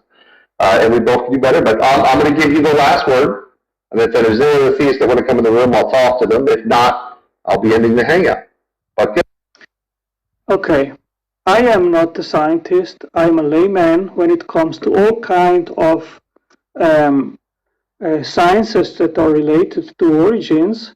But I am perfectly capable to do my own research, investigate things, check if the sources that I am reading are trustworthy or not, and then make up my conclusion. This is something which you could do perfectly as well. The paper which I gave you, okay, let's suppose it was not peer-reviewed. Let's suppose that Joe Marino has no academic credentials in order to make that investigation, but he has done it. The paper is out. I have opened it. And the first thing that I see is he's giving a source. So he makes here the source, then the passage, and then in the end he gives the comment. So the end source is not his paper. The end source is mentioned, and you can go and look it up and make up your mind. At this moment, Skylar, your position is unwarranted. And if you die and you are...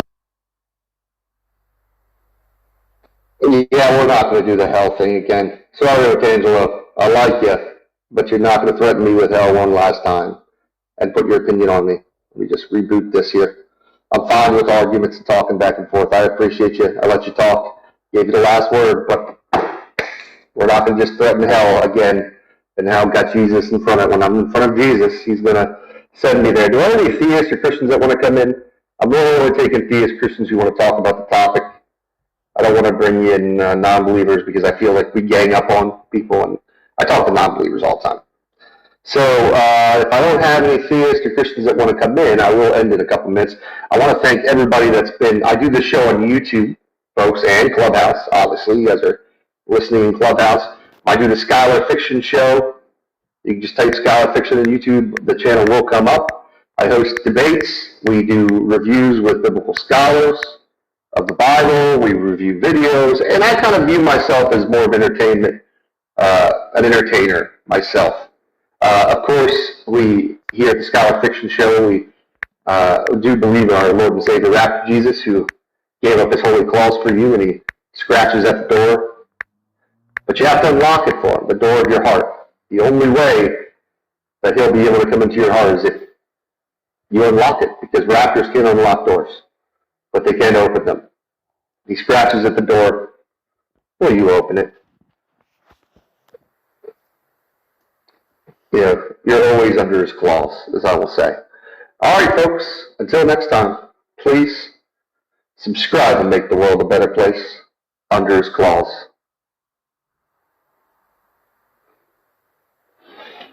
I do want to say a big shout out to all my Clubhouse people. I'm off the air now. Thank you for coming here and talking and watching. I'm new to Clubhouse. I'm trying to grow the audience, and you guys are all, I'm very appreciative of it. I've had the channel a long time, and I'm getting used to using things like Discord and Clubhouse to kind of open up some avenues, open up some doors like Raptor Jesus does. Thank you. You guys have a great day. Maybe you'll see more to come.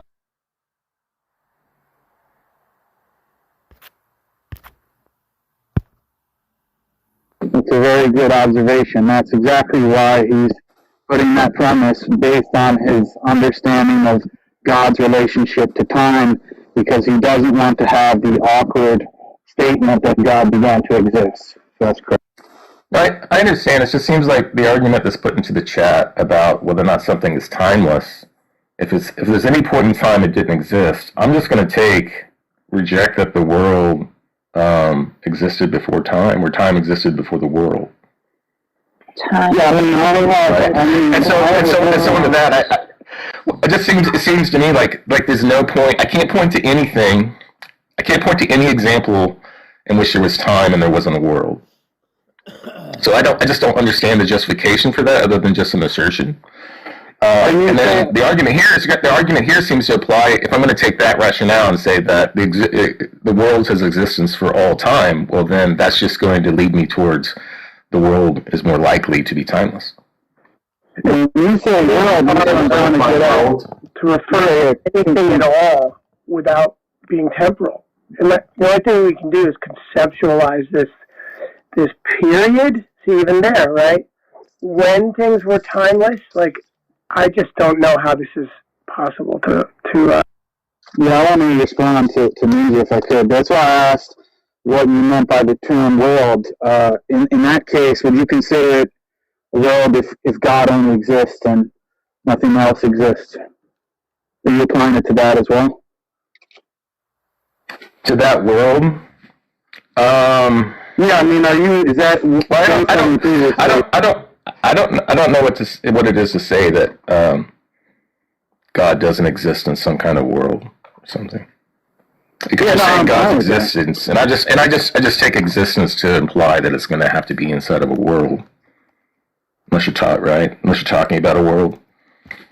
Yeah, I don't have a problem with that. That's why I just wanted to be clear, because some people might think of just like physical universe and things like that. But if you're talking just like possible world semantics, then yeah, God existing and then by himself is a world, right? So, but yeah, I don't have the same view as Craig on time and the nature of time and all of that kind of stuff. I have problems with his view, so I'm not really going to defend it. Jake, just out of interest, and you don't need to defend it now, but is Craig's Kalam argument an argument like that you render, that you think is a good argument, in general, or do you use different? Well, I mean, Craig has different formulations of it, but the Quran in general, yeah, I think it's a good idea. Okay, just trying to clarify.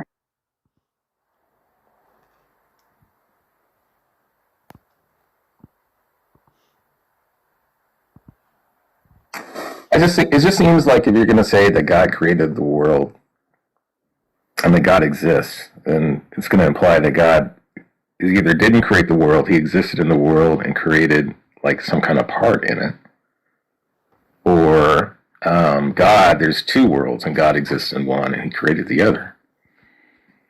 And if the world that God exists in is always, you want to say, is eternal, because God is eternal, then I just don't know why that wouldn't imply that the other world doesn't need to be created. Like, it doesn't move me. Not really sure. Are you imagining like a guy in a room holding a snow globe kind of thing? And then it's like, well, who created the room? No, I just don't know. Snow globe is the universe. It's an infinite regression of snow globe. Yeah. Who's holding that snow globe? Well, I just don't know what it is to say that something exists outside the world. Me either. Yeah.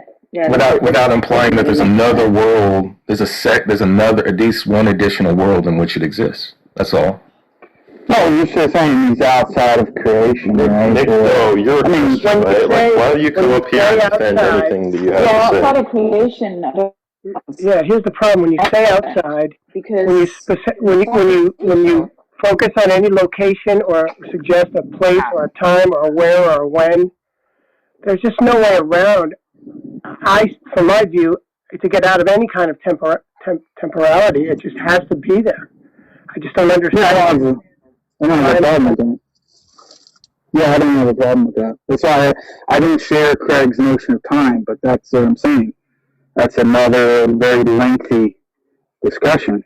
I think Craig's definition and notion of time is actually deeply problematic.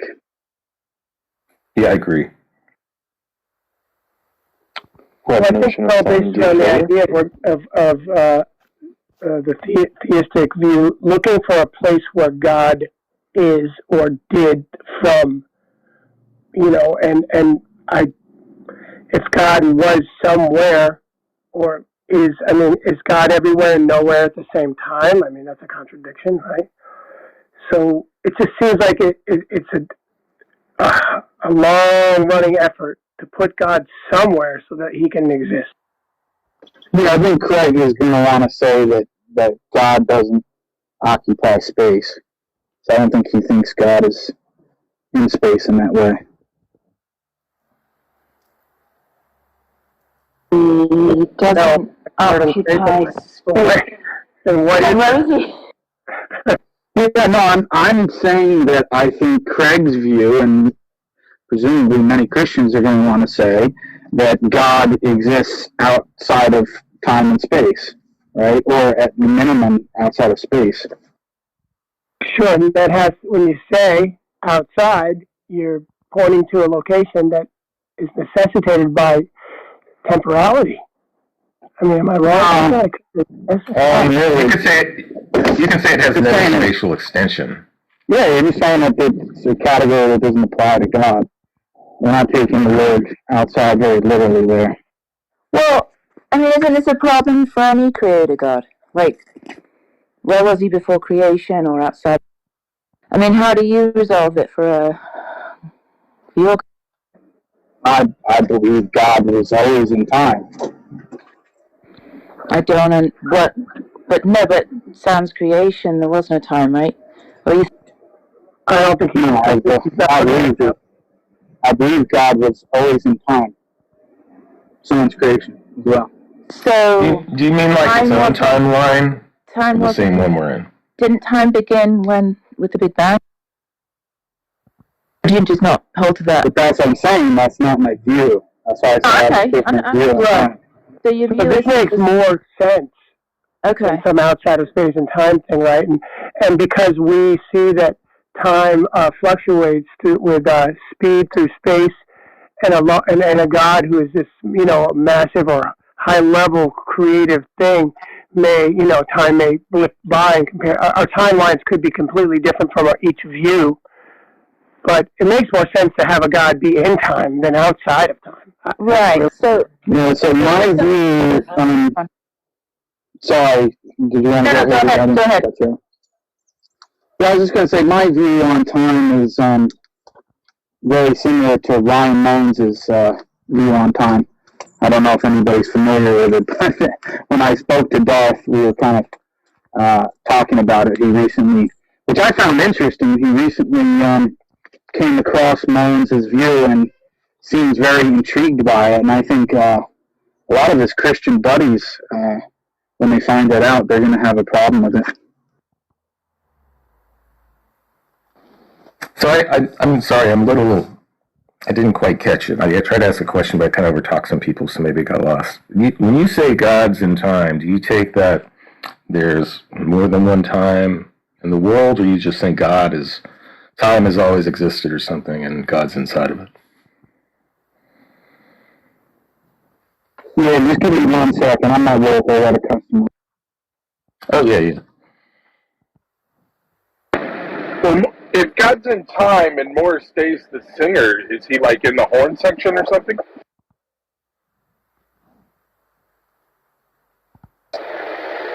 Crickets from you non-music lovers. I actually missed part of the joke, Mo. Well, I said if God is in time and Morris Day is the singer, does that mean God is in the horn section?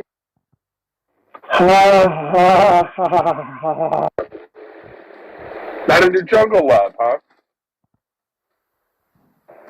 Don't want to cripple Prince wrote all those songs.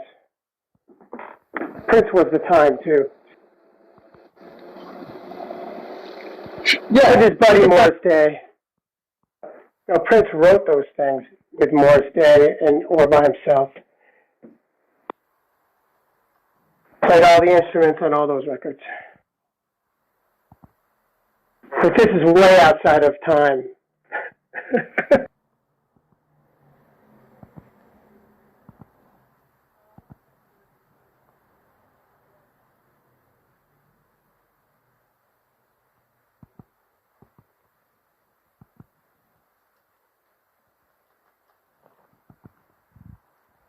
Yeah, so Ninja, I don't know if you're there. Yeah, I'm still here, man. Yeah, so my understanding of time is that I don't take what's called a relational theory. I take what's